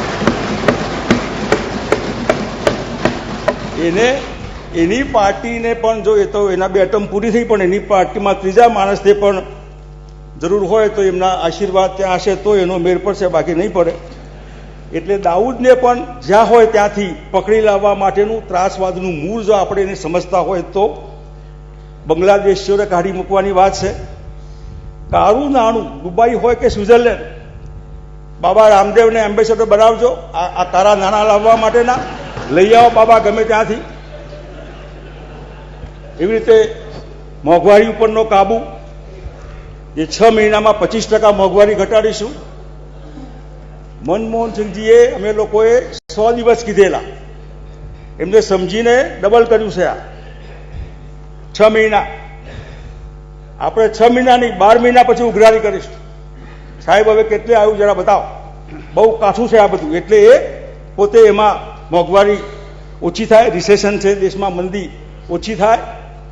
માંસની નિકાસ બંધી, પિંક રિવોલ્યુશન. ગુજરાતમાં ગાયો કપાય છે, ગાયોનું માંસ રોજ પકડાય છે. હું દેશના આવતીકાલના વડાપ્રધાનને વિનંતી કરીશ કે પકડાતું વાહનને પકડાયેલા માણસોને 302ની કલમ લાગે, જે અંદર હોય એને ગૌના માંસ પકડાય. એમાં એવો કડક કાયદો એ હવે કોઈ કહી નહીં શકે કે દિલ્હીનો કાયદો નરમ છે કે રાજ્યનો કાયદો નરમ છે. 302નું લાગે ને એક ટ્રક બી ન છૂટે અને માણસો બી ન છૂટે. એવું જ શરાબબંધીવાળું આ રાજ્ય છે. પહેલા તો નાની ગાડીઓ પકડાતી, હવે ટેન્કર પકડાય છે. હું ઈચ્છું કે યુવા ધન બરબાદ થઈ ગયું છે. એમની પાસેથી અપેક્ષા રાખીએ કે કમસે કમ એ કાયદો ગુજરાતમાં છે, આખા દેશમાં જ્યાં લગાવો ત્યાં ભલે લગાવે, પણ અહીં છે ત્યાં કડક ઇમ્પ્લિમેન્ટેશન. એ બી પકડાય, એને બી જે કડકમાં કડક સજા થાય. એ વાહન પકડાય, માણસ પકડાય, એને આજીવન કેદ થાય. આવો કડક કાયદો હજી બાકી હોય તો દારૂબંધી માટે પણ કરી શકાય. દેશની નદીઓ જોડવાની વાત કરીશ. ભલે મેનકાબેને વિરોધ કર્યો હોય, પણ એ જો સાકાર થાય તો બહુ સારો પ્રોજેક્ટ છે. ભારત ચીન અને સંરક્ષણની સંધિ, 2 પડોશી રાજ્યો મહત્વના. બાંગ્લાદેશને બહુ મહત્વ નથી આપતો, ચીન અને પાકિસ્તાન. લદાખ દબાઈને બેઠેલું છે ચીન, કેટલોક હિસ્સો. POK પાકિસ્તાન ઓક્યુપાઈ કાશ્મીર. અત્યારથી પાકિસ્તાનવાળા ઢીલા પડ્યા છે. આપણે ઈચ્છીએ કે હજી પણ ઢીલા પડીને જે કંઈ આપણે માગણી હોય માગણીમાં સાકાર થાય એવો પ્રયત્ન થાય. કાવેરી ને ગંગાનું મિલન થાય. એના અનેક બીજા નાના મોટા મુદ્દામાં નથી જતો, પરંતુ ગુજરાતમાં સિંહો મધ્યપ્રદેશ નહીં જાય, ગીરના સિંહોની બદલી નહીં થાય. કોઈ અધિકારીની બદલી ભલે થાય, પણ ગીરના સિંહો ત્યાં નહીં જાય એનું પૂરું ધ્યાન રહેશે હું અપેક્ષા રાખું છું. અને ઢંઢેરાના મુદ્દા જે હતા 2-3, જેમાં મર્યાદામાં રહીને રામ મંદિરનું નિર્માણ, અડવાણી સાહેબે રથયાત્રા કાઢી અયોધ્યાની, બીજેપી ક્લાઇમેક્સ પર હતું એ વખતે મતોમાં. પછી NDAના ચક્કરમાં 2-3 મુદ્દામાં કોમ્પ્રોમાઇઝ વાજપેયી સાહેબે કરવું પડ્યું. એમાં એક અયોધ્યાના રામ મંદિરના નિર્માણનો મુદ્દો હતો. બંધારણની મર્યાદામાં રહીને હવે NDA સપોર્ટ આપે, સારી વાત છે. ના આપે તો બહુમતી છે, એ બહુમતીના આધારે બંધારણની મર્યાદામાં રહીને મંદિર થાય. કાશ્મીરના પંડિતો પાછા શ્રીનગર જાય. બહુ મુદ્દો વર્ષોથી દયા આવે આપણને જમ્મુમાં એમની હાલત જોયા પછી. હવે કોઈ ના કહેનાર નહીં હોય. ના કહેનાર હોય તો ખબર પડે કે ના કેમ પાડે તું. હવે અમારા કાશ્મીરના પંડિતોને ત્યાં વસાવો, ફરજિયાત વસાવવા પડશે. સમાન નાગરિક act, common civil code implement કરાય. અને 100 નવા શહેરો બનાવવાના છે. એ ધોલેરા જેવાની ખેડૂતોની જમીન નહીં, સારા નવા સિટીઝ બને એવી કલ્પના અમે આપણી પાસેથી રાખીએ છીએ. અને 40 રૂપિયામાં ડોલરની સામે રૂપિયો 40 રૂપિયા થાય, એની સાથે એક્સપોર્ટ જે સંકળાયેલું છે એનું ધ્યાનમાં રાખીને જો આ ડાઉન મૂલ્ય લવાય તો બહુ સારું રહે. 40 તો 45 થાય તો પણ ઘણી બધી દેશની ઇકોનોમીને એમાંથી સદ્ધરતા મળશે. એક્સપોર્ટનું ખાલી ધ્યાનમાં રાખવાનું છે. અને છેલ્લે CBI જે ખાસ બહુ વખતથી એની કમ્પ્લેઇન છે આપણને, તો સીબીઆઈમાં જ્યુડિશિયલ બોર્ડ એનું બને જે સુપરવાઇઝ કરે આ સીબીઆઈના ફંક્શનિંગને. કોઈ પાર્ટીનું વાજિંત્ર ન બને. આજે આ સરકાર છે, કાલે બીજી સરકાર હશે, એવા વખતે સીબીઆઈનું ઇન્સ્ટિટ્યૂટ એ ઘણા લોકોને પોલિટિકલ હેરેસ કરે છે, એમાં એ પોતે હોય યા અમિતભાઈ હોય, આખી પાર્ટી ગમે તે મિત્રોને, તો અત્યારે સીબીઆઈને જવાબ આપવાનો, સીબીઆઈની સિસ્ટમ ઇમ્પ્લિમેન્ટ કરવા, એમાં જ્યુડિશિયલ કસ્ટડી બોડી જે હોય એ બોર્ડ સારું બને, જે એ ધ્યાનમાં રહે, જેથી કરીને અક્ષરધામમાં લોકો છૂટી ગયા, ગોધરામાં લોકો છૂટી ગયા, આવા દોષિત લોકો છૂટે નહીં ને નિર્દોષ દંડાય નહીં, આવું સીબીઆઈનું ફંક્શનિંગ એ જરૂર એમાં સારું કરી શકાય. અને આપે 60 દિવસ માગ્યા છે. અધ્યક્ષ શ્રી વડીકોક ભાષણમાં 120 મહિનાની વાત કરી, એટલે 10 વર્ષ એમ કરતા કરતા 60 વર્ષથી વાત ન કરો સારું, અમે જોવા નહીં રહીએ એટલું લાંબુ તો. અને એટલા માટે 5 વર્ષમાં ખૂબ મોટું રિઝલ્ટ આપે દેશની ગુજરાતની જનતાને આપવાનું છે. અને આપ એક ગુજરાતની જનતાએ ખૂબ પ્રેમથી દેશના વડાપ્રધાન પદે એક ગુજરાતી બેઠા છે એનો આનંદ હોય. આપ ચાની ચર્ચા કરતા કરતા દિલ્હી બેઠા, હવે ગુજરાત ભવનમાં એક કાઉન્ટર બને જેમાં દરેક ગુજરાતી જ્યાં જાય ત્યાં દિલ્હીમાં એને 1 રૂપિયે ચા મળે, સબસિડી વાળી 1 રૂપિયાની ગરમ ચા દિલ્હીમાં. એટલી ગુજરાત ભવનમાં એમની પાસેથી અપેક્ષા રાખીએ અને ગુજરાતીઓનો તાતો વહેશે તો એને મળવા માટેનું અલગ કાઉન્ટર, અલગ પદ્ધતિ કોઈક આવે એને બોલાવે કરે. દિલ્હીનું દરબાર છે, બહુ ખબર ન પડે, એટલે ગુજરાતી કે એને સ્પેશિયલ કોઈ એવી વ્યવસ્થા થાય જેથી એને આનંદ થાય. સાહેબ મને બોલાયા હતા, એ સારું હતું. અમારે ખૂબ ખૂબ ખૂબ ખૂબ શુભેચ્છા. પરમ વૈભવને ભારત માતાને લઈ જવા માટે આપને ખૂબ શક્તિ આપે, તંદુરસ્તી સારી રહે. અને ક્યારેક એકલા પડો આ બધા ટોળામાં, મને ખબર છે તમે એકલા છો, નોબડી ઇઝ યોર્સ.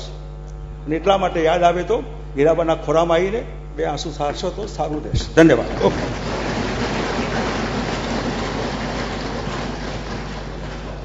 માનનીય મુખ્યમંત્રી શ્રી નરેન્દ્રભાઈ.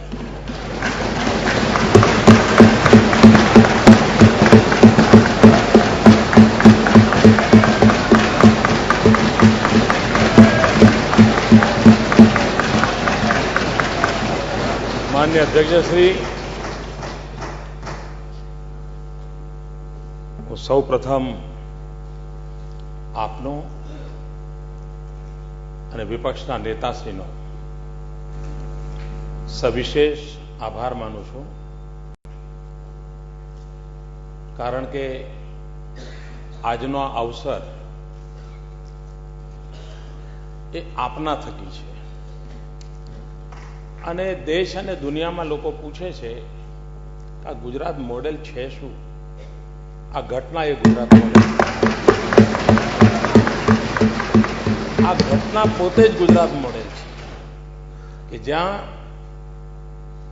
સૌ સાથે મળીને સારું કરવા માટેનું મંથન કરતા હોય છે, મનોમંથન કરતા હોય છે. આજે અહીંયા ગુજરાતના શ્રેષ્ઠીજનો પણ પ્રેક્ષક દીર્ઘામાં વધાર્યા છે. જ્યારે ગુજરાત એની સ્વર્ણિમ જયંતિ ઉજવતો હતો અને એ વખતે જે ઉમળકાન ઉમંગથી આપણે બધા સાથે મળીને આ ગૃહની પરંપરામાં એક નવો અવસર ઉભો કર્યો હતો. બધા જ પૂર્વ અને વર્તમાન સૌ આપણે બધા અહીંયા એકત્ર આવ્યા હતા. એક ઐતિહાસિક પળ હતી.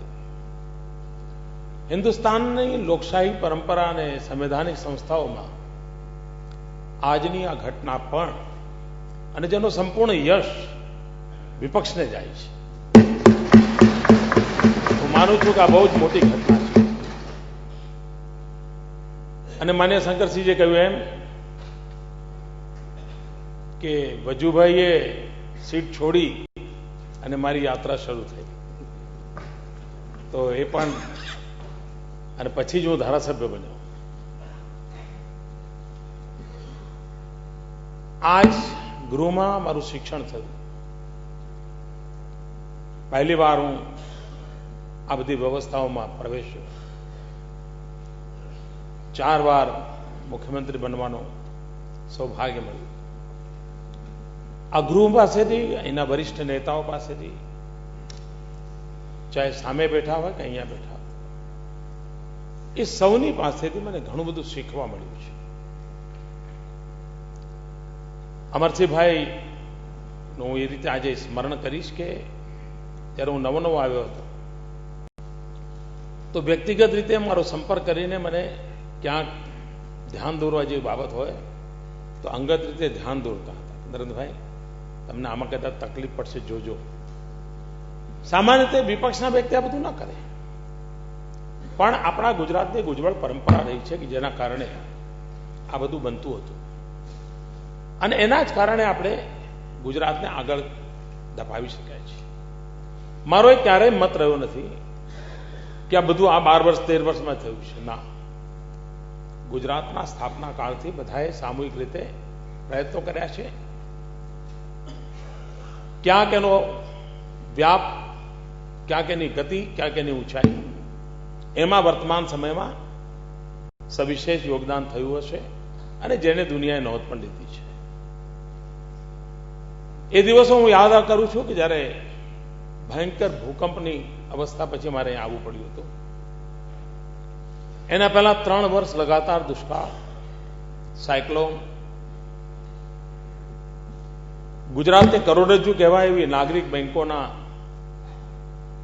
આર્થિક ગોટાળાઓ, માધુપુરા બેંક જેવી બાબતો જેણે ગુજરાતની એક પ્રકારે આર્થિક કમર તોડી નાખી હતી અર્બન કોઓપરેટિવ બેંકના કારણે. એવા એ વાતાવરણની અંદર આ જવાબદારી મારી પાસે આવી હતી અને હમણાં શંકરસિંહભાઈએ ખૂબ સરસ રીતે વર્ણન કર્યું કે આ સરકાર કેટલું બધું બાકી મૂકીને ગઈ છે, કેટલા બધા કામો બાકી મૂકીને ગઈ છે. ખૂબ સરસ રીતે વર્ણન કર્યું. એમના પક્ષમાં હવે શું થશે મને ખબર નથી, પણ આખું એમણે વર્ણન કર્યું આટલું બધું બાકી મૂકીને ગયા ચાલે. પણ મને વિશ્વાસ છે જેમ ગુજરાતમાં અનેક સંકટો પછી ગુજરાત આપણે આગળ કાઢી ગયું, દેશ પણ આગળ જશે જેવો મારો પૂરો વિશ્વાસ.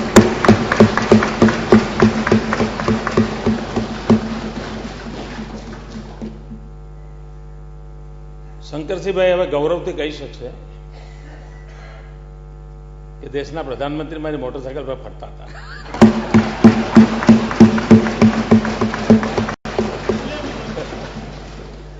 કદાચ ગુજરાતનો કોઈ જિલ્લો એવો નહીં કે હું 2 જણા મોટરસાયકલ પર પ્રવાસ નથી કરતો. અને શંકરસિંહજીને જીપ હોય તો પણ બુલેટ ચલાવવાનો શોખ હતો. જીપ હોય તો એ વખતે અમારી પાસે બીજા સાધનો હતા રહી. ત્યારે તો હું તો રાજનીતિમાં હતો નહીં, પણ મિત્રતા મારી પાસે એટલી હતી કે અમે સ્વાભાવિક રીતે અમને ગમતું સાથે રહેવાનું. અને આજે પણ મારી વ્યક્તિગત પણ એને ચિંતા કરી એટલે એ જૂની વાતો સ્વાભાવિક રીતે સ્મરણ થતી હોય છે. એ વાત નિશ્ચિત છે કે લોકશાહી પરંપરામાં સંવૈધાનિક સંસ્થાઓનું ખૂબ મૂલ્ય છે. અહીંયા મારા સાથી પક્ષના મિત્રોને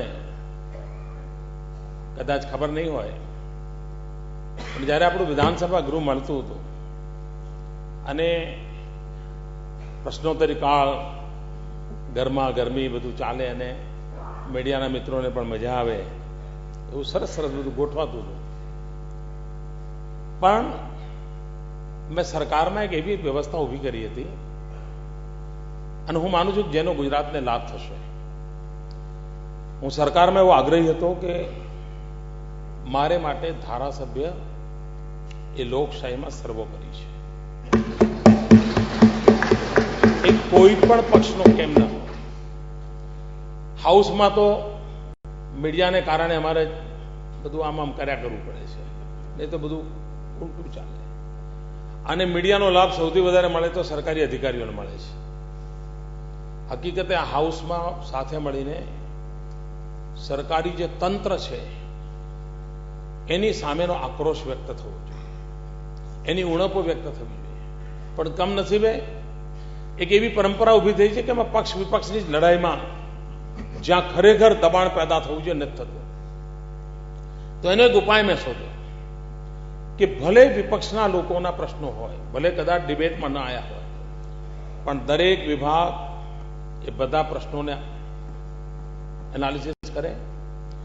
ખરેખર ધારાસભ્ય પ્રશ્ન પૂછ્યો એટલે જનતાનો અવાજ જ હોય, એમાં કશું ચાલે જ નહીં સરકારી અધિકારી.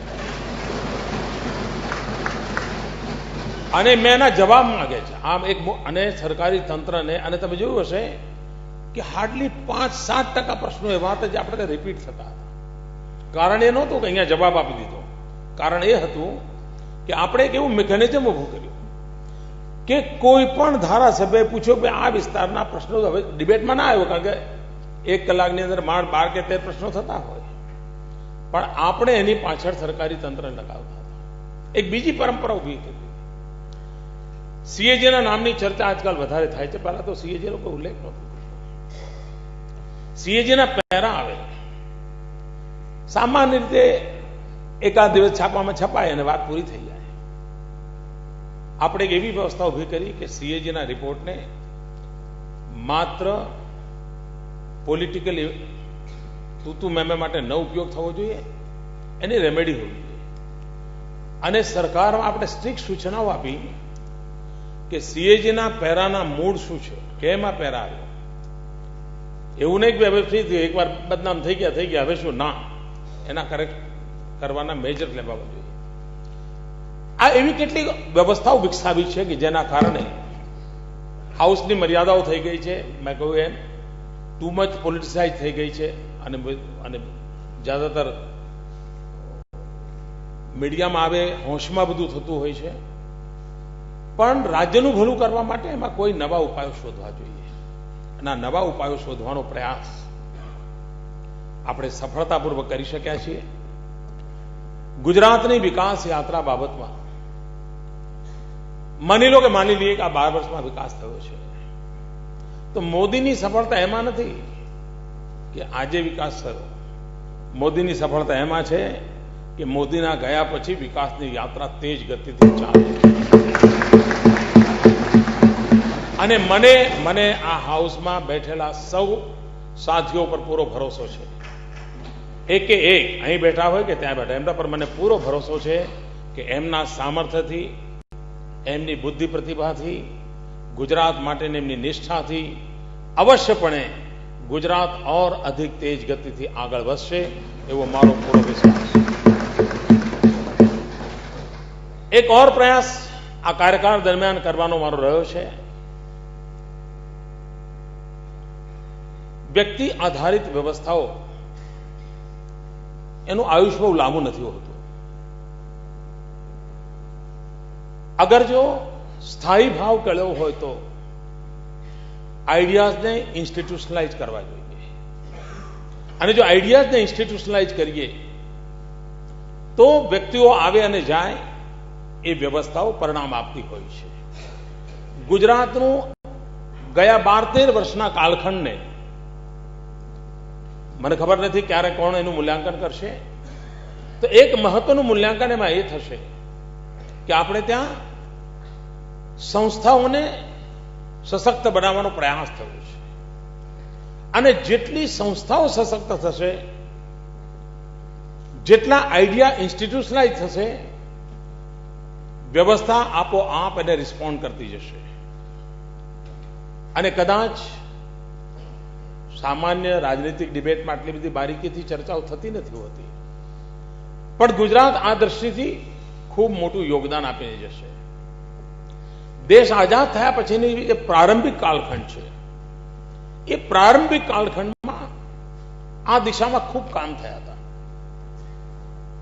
ખૂબ ઉત્તમ પ્રકારની સંસ્થાઓના નિર્માણ થયા હતા આઝાદી પછી.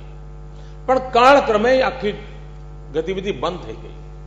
અને કદાચ 30-40 વર્ષના લાંબા ગેપ પછી ગુજરાતે આ દિશામાં મથામણ ચાદરી છે.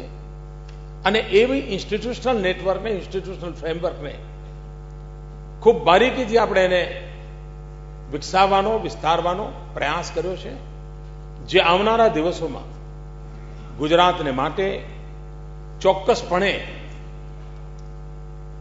એક ઉર્જાવાન રાજ્ય બનાવવા માટે, એક ગતિશીલ રાજ્ય બનાવવા માટે ચોક્કસપણે ઉપકારક થશે એવો મારો પૂરો વિશ્વાસ છે. એ વાત સાચી છે કે એક ગુજરાતી તરીકે ગુજરાતીઓનો મારા પર હક સ્વાભાવિક છે, પણ દેશની જવાબદારી આવે ત્યારે ક્યારેક એવું પણ થાય, કારણ ઘણા લોકોના મનમાં એમ છે કે જો ગાંધીજીએ ધાર્યું હોત તો સરદાર સાહેબ પ્રધાનમંત્રી બની શક્યા હોત. એવું ઘણાના મનમાં છે. મારી પાસે ઐતિહાસિક કોઈ રેકોર્ડ નથી, પણ આવું લોકો બોલતા હોય છે. કદાચ ગાંધીજીને એવું પણ લાગ્યું હોય કે ભાઈ પાછું એવું ના થાય ગુજરાતીનું કર્યું. તો આ દુવિધા હંમેશા રહેતી હોય છે. પણ મારો પ્રયાસ એટલો જરૂર રહેવો જોઈએ કે ભાઈ ગુજરાતી છું એટલે અન્યાય થોડો કરાય. ભલે ન્યાય કરી શકે ના કરી શકે, એના હકનું એને મળવું જોઈએ, એના હકનું એને મળવું જોઈએ. અને તેથી દેશના કોઈ પણ ખૂણાને એવું ઓછું ના આવવું જોઈએ કે ભાઈ અમારી તરફ આંખમાં કમી છે ને પેલી બાજુ આંખમાં અમી છે, એવું ના હોય છે. અને તેથી આ ગૃહની અપેક્ષાઓ સ્વાભાવિક છે. તેમ છતાંય નવી જવાબદારી મારી પાસે જુદી અપેક્ષા રાખે. હું અને શંકરસિંહજી ગમે તેટલા મિત્રો હોઈએ, પણ એ ત્યાં બેઠા હોય એટલે એમણે એ જવાબદારી નિભાવવી જ પડે. એમ જે પદ પર જે વ્યવસ્થાની અંદર આપણે જતા હોઈએ છીએ ત્યાં સમગ્ર ભારતનો વિચાર કરીને ચાલવું. અને હું માનું છું ગુજરાત મને એ સંસ્કાર આપ્યા છે, અને એ સંસ્કારના આધારે તો આપણે કામ કરવાનું છે, અને એના આધારે આપણે આગળ વધવાનું છે. ભાઈઓ બહેનો, એક વાત નિશ્ચિત છે કે દેશની સામે સમસ્યાઓ ખૂબ છે, પણ જો સમસ્યાઓ ખૂબ છે તો સમાધાનના રસ્તા પણ ખૂબ છે. અગર સંકટો છે તો સંકટોને પાર કરનારું સામર્થ્યવાન દેશના યુવાનો પણ છે, દેશનું જનમાનસ પણ છે. અને એના આધારે જે કંઈ કામ થશે એ દેશની ભલાઈનું કામ હશે. આ સદને મને ઘણું બધું આપ્યું છે, અને આજનો અવસર કદાચ મને યાદ છે જનરલ કરિયપ્પાના જીવનની એક ઘટના. જનરલ કરિયપ્પાનું પોતે નાના સ્થાન પરથી આવતા હતા, એમનું વતન બહુ નાનું હતું. બહુ વર્ષો પછી એમનું સન્માન એમના ગામમાં થયેલું. એ દિવસે જનરલ કરિયપ્પાએ જે ભાષણ કર્યું તે બહુ ઐતિહાસિક ભાષણ છે. જનરલ કરિયપ્પાએ કહ્યું કે હું સેનાનો વડો રહ્યો, દુનિયાની અંદર મારું નામ હતું, વિશ્વની દરેક સેનામાં જ્યાં જવું ત્યાં મને સલામ થતી હતી, મને ગૌરવ ખૂબ મળ્યું છે, અનેક જગ્યાએથી મળ્યું છે. પણ આજે મારા ગામમાં મારા લોકો વચ્ચે જે નાનકડું ગામ એ જે સ્વાગત થઈ રહ્યું છે એનો મારા માટે જીવનનો અધકેરો આનંદ છે. દુનિયામાં ગમે તેટલી વાહવાહી થાય, પોતાનાની વચ્ચે થાય એની મજા ઓર છે. આનો અંતર્મનનો આનંદ, એક અનુભૂતિ અલગ કરાવતી હોય છે. મજો આવતાની સાથે શંકરસિંહભાઈએ મને ખેસ પહેરાવીને પ્રેમથી આ ચીજો જીવનભર સ્મરણ રહેતી હોય છે. આ બધી નાની બાબતો નથી. અને આ માત્ર રાજકીય ગતિવિધિનો હિસ્સો નથી હોતો, અંતરના ઉમરકાથી થતું હોય છે. અને આવા ઉત્તમ ભાવ સાથે હું જાતો હોઉં, આપ કલ્પના કરી શકો મને કેટલો આનંદ હશે ભાઈ. માની લો કે અંદર ખૂણે ખૂણે બી ક્યાંક ખૂણામાં કઈ ખાંચરો પડ્યો છે ને, આ પ્રસંગ ઘટાડી નાખે, ઘસી નાખે. આટલી મોટી તાકાત પડી છે. અને હું માનું છું કદાચ આ પ્રેમનો સંબંધ, અને એ વાત સાચી છે કે હવે પ્રધાનમંત્રી કાર્યાલયમાં ગુજરાતી પણ બોલાશે.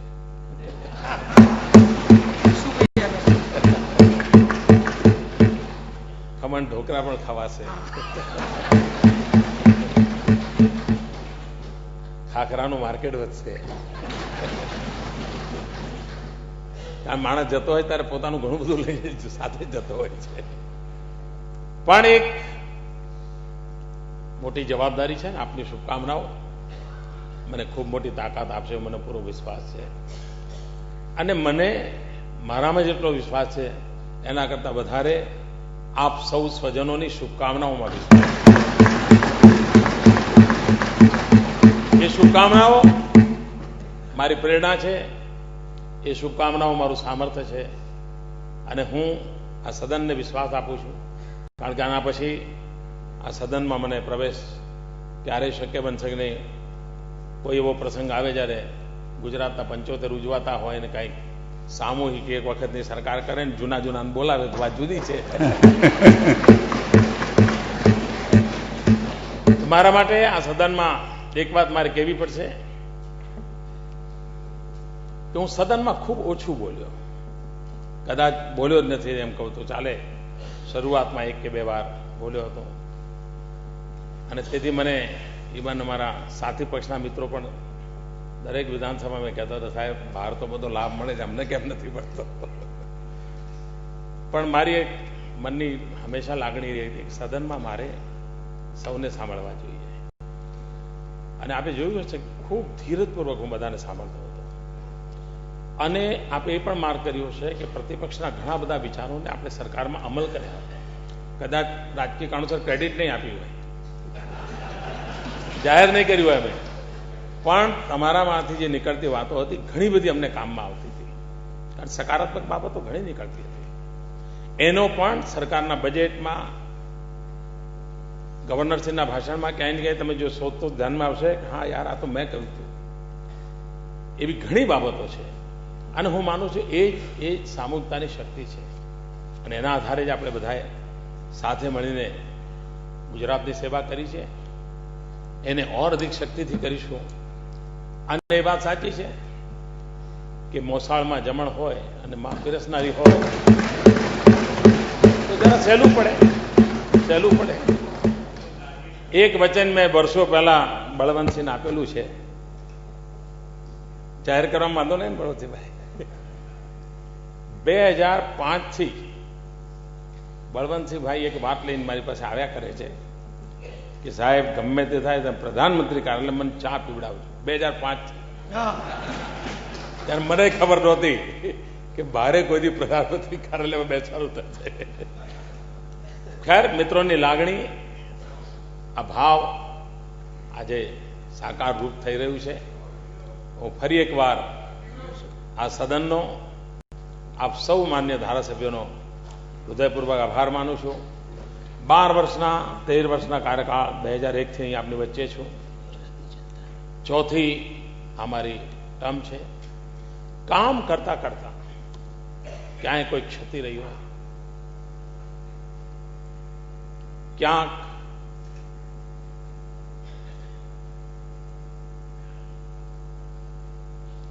મારા વ્યવહારમાં દોષ રહ્યો,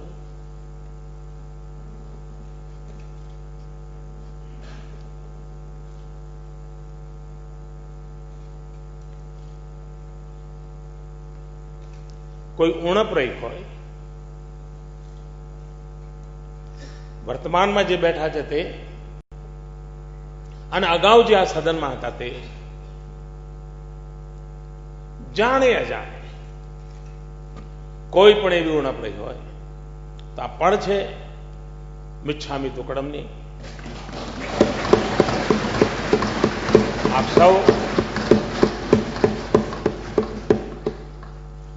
ઉણપો વચ્ચે પણ, મર્યાદાઓ વચ્ચે પણ હંમેશા મને જે સાથ સહકાર આપ્યો છે એ બદલ આ બધા જ કાર્યકાળ દરમિયાન આ સદનમાં રહેલા સૌ મહાનુભાવોનો આદર કરું છું, એમને વંદન કરું છું. આ પવિત્ર ગૃહને વંદન કરું છું. અને ફરી એકવાર માન્ય અધ્યક્ષજીનો આભાર માનું છું. અને વિશેષ કરીને પ્રતિપક્ષનો આભાર માનું છું કે એક ઉત્તમ સુખદ વાતાવરણ, આવું સૌભાગ્ય બહુ ન મળે ભાઈ, જે મને મળ્યું છે, જે આપે આપ્યું છે. એ બદલ સવિશેષ પ્રતિપક્ષનો આભાર માનું છું.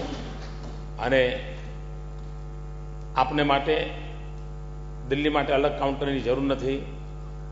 પરમાત્માએ આપેલું છે એ કાઉન્ટર તમારું જ છે. ધન્યવાદ ભાઈ.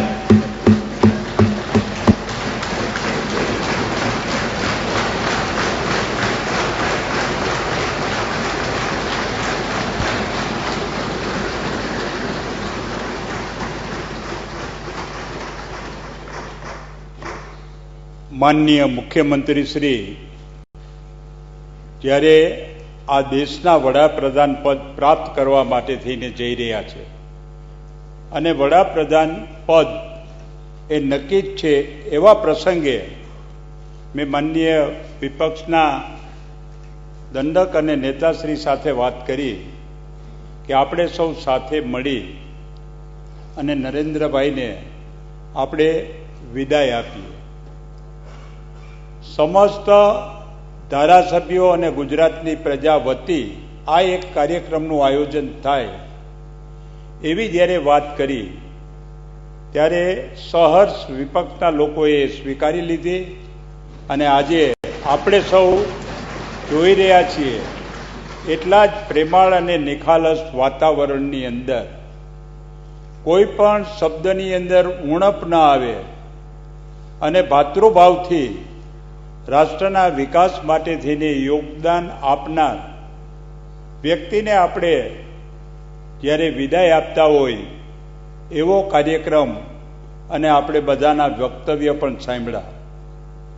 સ્વાભાવિક રીતે એમ કહેવાય કે વિદાય હંમેશા વસમી હોય છે, પણ આજે વિદાય એ આનંદદાયક છે એટલા માટે થઈને કે મુખ્યમંત્રીમાંથી વડાપ્રધાન તરફ અને હિન્દુસ્તાનના ઇતિહાસમાં આ પહેલો પ્રસંગ એવો છે કે કોઈ પણ રાજ્યનો મુખ્યમંત્રી એ વડાપ્રધાન નથી થયો.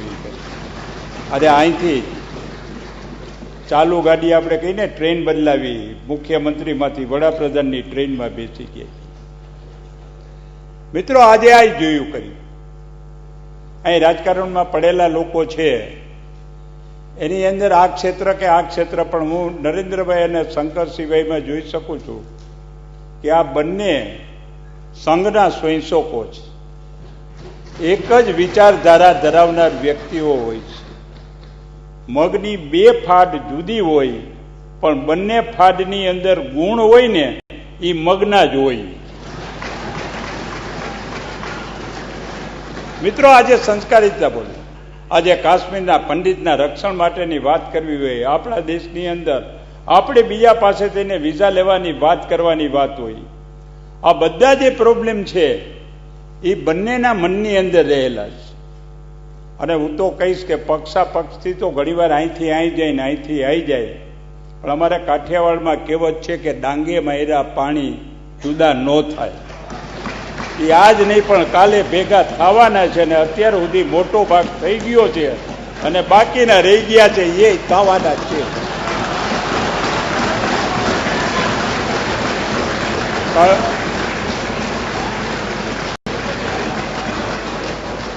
કારણ કે આ વાત છે ને એ લોહીના સંસ્કારની વાત છે.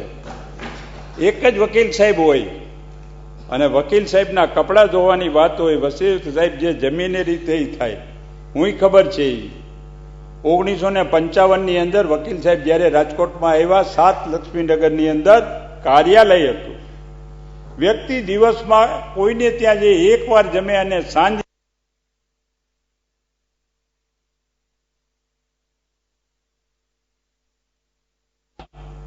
શેતરંજી પાથરે, એની માથે ગોદડું હોય, એક ઓશિકો હોય, અને શિયાળો હોય તો પણ એ કાર્યાલયમાં ગરમ ધૂસો ન હોય, ઓઢવાની ચાદર હોય અને રાત ત્યાં વ્યતીત કરતા હોય.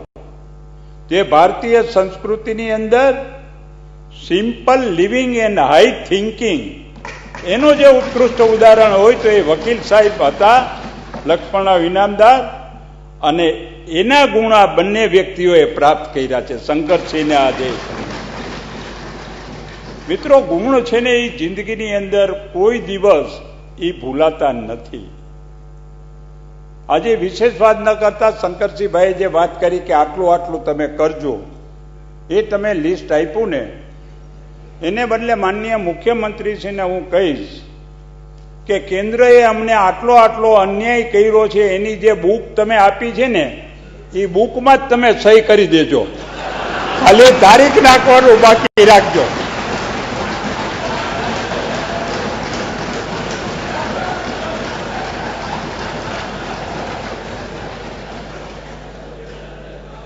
હમણાં મેં એક ભાઈને પૂછ્યું, ભાઈ કે તમે કેવી રીતે જીતી ગયા? કીધું આ વિપક્ષ. મને કે ગઈ ચૂંટણીમાં હું આ પક્ષમાંથી આ પક્ષમાં આવ્યો, પણ ગઈ ચૂંટણીની અંદર નરેન્દ્રભાઈ વિરુદ્ધની અંદર જેને વાત કરી હતી ને એ જ મેં રેકર્ડ સંભળાવી. જો કે 4 મહિના પહેલા આમ બોલતા હતા ને હવે આમ બોલે છે. મિત્રો, આજે હું કહીશ કે વિકાસના કામ માટે થઈને રાજ્યએ કેટલો વિકાસ કર્યો. ચોક્કસ હું કહીશ કે ગુજરાત મોડલ પ્રમાણે આખા હિન્દુસ્તાનને ગુજરાત મોડલ તમે સમર્પિત કરો. ગામે ગામ રસ્તા આપો, ગામે ગામ પાણી આપો, ગામે ગામ એજ્યુકેશન આપો, ગામે ગામ આરોગ્ય આપો.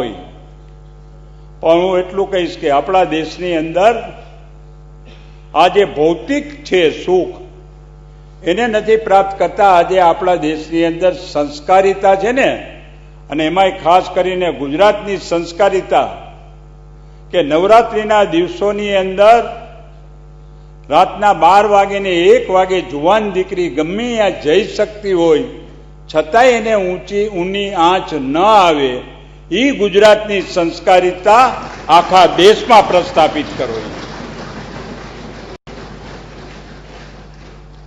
અને આપણે રીત શાસન કરતા હંમેશા હોય તો ભગવાને 2 આંખ આપી હોય તો શાસન કરતાના બંને આંખની અંદર એક આંખની અંદર દરિદ્ર દેવો ભવ, ગરીબ વર્ગના લોકો માટે થઈને લાગણી હોય, પ્રેમ હોય, મમતા હોય, કરુણા હોય, અને બીજા આંખની અંદર દુષ્કૃત્ય કરનાર સામે આજે રોષ હોય. ગીતામાં પણ કહ્યું છે કે પરિત્રાણાય સાધુનામ વિનાશાય દુષ્કૃતામ. સારા માણસોના રક્ષણ માટે અને દુષ્કૃત્ય કરનાર છે એનો સંહાર કરવા માટે થઈને ઈશ્વર આપણને સૌને શક્તિ આપે એવી આપણી સંસ્કૃતિ અને આ ધર્મની વાત છે.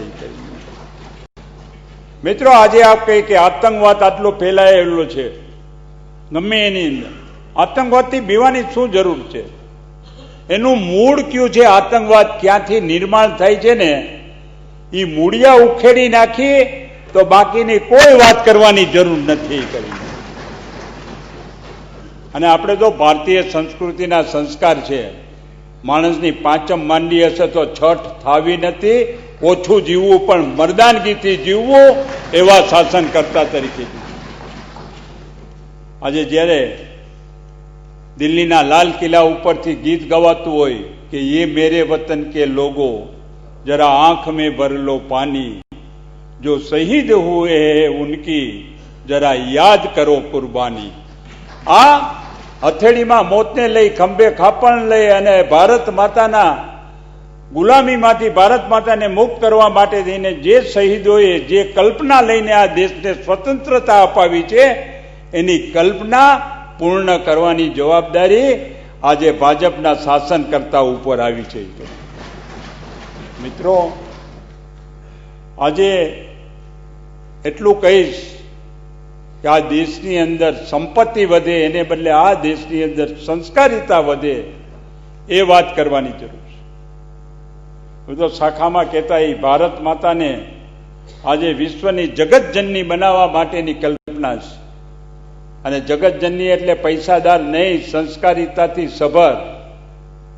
જે દિવસે એમ કહેવાય છે કે સિકંદરના ગુરુ એરિસ્ટોટલને જેથી સિકંદર હિન્દુસ્તાન ઉપર ચડાઈ કરવા આવતા એને કહ્યું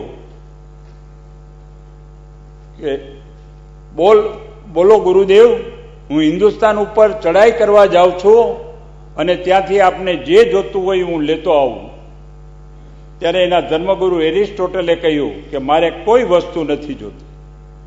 ગુરુદેવને બહુ આગ્રહ કર્યો, કહેતા હો તો હીરા મોતી લઈ આવું, ત્યાંથી સારા ચિત્રો લઈ આવું, ત્યાંથી સારી શિલ્પની કૃતિઓ લઈ આવું, તમે કંઈક તો મગાવો. ત્યારે સિકંદરના ધર્મગુરુ એરિસ્ટોટલે એ વિશ્વ વિજેતા સિકંદરને કહ્યું કે તું હિન્દુસ્તાન જા અને ચડાઈ કરીને જાય અને તારે જો મારા માટે કાંઈ લાવવું હોય તો એક સામાન્ય માણસ લેતો આવજે. તો કે સામાન્ય માણસને તમે શું કરશો ગુરુદેવ? કે હિન્દુસ્તાનનો સામાન્ય માણસ, એની અંદર જે સંસ્કારિતા પડી છે એ મારા માટે ગુરુતુલ્ય બરાબર હશે. એ કરી આપણે સૌ સંપત્તિના વારસદાર નથી, સંસ્કારિતાના વારસદાર છે ને. આવું સંસ્કારિતાથી સભર એવું રાષ્ટ્ર નિર્માણ કરવાનું છે અને એ જ કલ્પનાથી જવાનું છે. હું તો કહીશ, વિપક્ષ હોય કે આ પક્ષ હોય, દરેક પોતપોતાની ફરજ બજાવે, જરૂર પડે ત્યાં વિરોધ પણ કરે, પરંતુ રાષ્ટ્ર નિર્માણના કામની અંદર તમામ લોકોએ સાથ સહકાર આપવો જોઈએ. અલગ ભાષા અલગ વેશ, ફિર ભી અપના એક હી દેશ. આપણી ભાષા જુદી હશે, આપણે ગમે તે પક્ષની અંદર હોય, પણ રાષ્ટ્રના કામની અંદર તો આપણે એ સાથે મળીને હાલવું જોઈએ. અને સારું કામ કરતા હોય એને સહકાર આપવો જોઈએ, અને વિરોધ ખોટું કામ કરતા હોય એને નષ્ટ કરવું જોઈએ. જે પ્રમાણે ગીત છે ને કે સાથી હાથ બડાના સાથી રે, એક અકેલા થક જાયેગા મિલકર બોજ ઉઠાના. સાથે મળી અને આ રાષ્ટ્રનો બોજ ઉઠાવવાની આજે જવાબદારી લેવા માટે થઈને જ્યારે ગુજરાત રાજ્યના મુખ્યમંત્રી ત્યાં રીતે જાય છે, અને હું તો કહીશ કે આ હાઉસમાંથી ભલે એમને કહ્યું કે હું અહીં ઓછું જ બોલ્યો છું, તો માનનીય મુખ્યમંત્રીશ્રીને કહી જરાક નીતિનભાઈ ઉપર હાથ મૂકો, તમે જે ઓછું બોલ્યા છો એની પરિપૂર્તિ નીતિનભાઈએ કરી. એક વ્યક્તિ બોલે નહીં ને એક બોલ્યા વગર વીએ નહીં.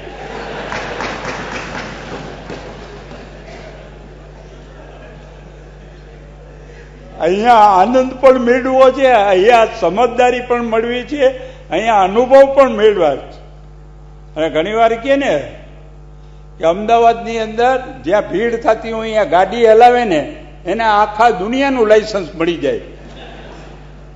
એમ જ્યારે ગુજરાતનું શાસન કર્યું હોય, કારણ કે અહીં ચતુર લોકો પણ છે, એક એક લોકો હોય એ એકથી ચડિયાતા હોય કરી, અને એની વચ્ચે રહી થયું છે. આપણે પરમ કૃપાળુ પરમાત્માને પ્રાર્થના કરી કે આપણા મુખ્યમંત્રી જ્યારે વડાપ્રધાન થાય છે ત્યારે વેપાર ક્ષેત્રે એને વાણિયા જેવી એ વણિક બુદ્ધિ આપે, બ્રાહ્મણ જેવું એમને સંસ્કૃતિના રખેવાળ તરીકેનું બ્રહ્મ જ્ઞાન આપે, અને ક્ષત્રિય જેવું આજે એને ક્ષત્ર એટલે દુષ્કૃત્ય કરનારનો નાશ કરવા માટેની શક્તિ આપે. અને આના માટે થઈને મા ભવાની અને જગદંબા તમામ દેવદેવતાઓ એને ખૂબ શક્તિ આપે, અને રાષ્ટ્રના નિર્માણની અંદર આપણે બધા સાથે મળી અને એમને જે કંઈ પોઝિટિવ વર્ક કરવાના છે એની અંદર આપણે ખૂબ એને પ્રોત્સાહન આપી અને એ સાથે આપણે વિદાય આપી કે અમને હંમેશા યાદ કરજો. શંકરસિંહે જે નોંધ મૂકી છે એ કદાચ અહીં તો એમના માટે થઈને જૂની હશે, કારણ કે બંને મેં પહેલાં કહ્યું એમ એક મગની ફાડ છે. બંને વકીલ સાહેબ નીચે તૈયાર થયેલી વ્યક્તિઓ છે, સંઘની વિચારધારા છે, કામ અલગ હશે, અને આપણે સૌ સાથે મળી અને રાષ્ટ્રના નિર્માણ માટે થઈને જ્યારે ગુજરાત રાજ્યના મુખ્યમંત્રી વડાપ્રધાન પ્રાપ્ત કરવા માટે જઈ રહ્યા છે ત્યારે સમસ્ત હાઉસ વતી અને આ હાઉસની અંદર તમામ આપણે જે પ્રજાના પ્રતિનિધિ છે એટલે સમસ્ત ગુજરાત રાજ્ય વતી એમને ખૂબ ખૂબ શુભેચ્છા પાઠવીએ. આભાર.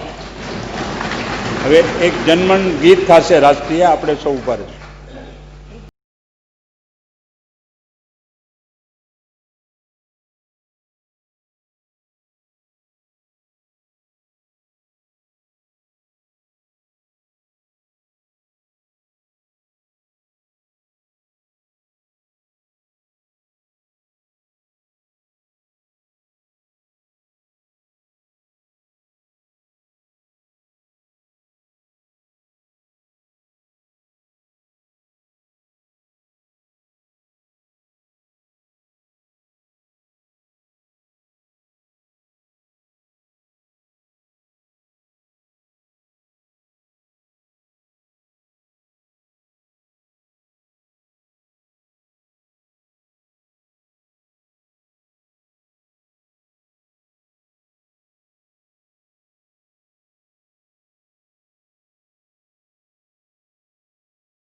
લાવો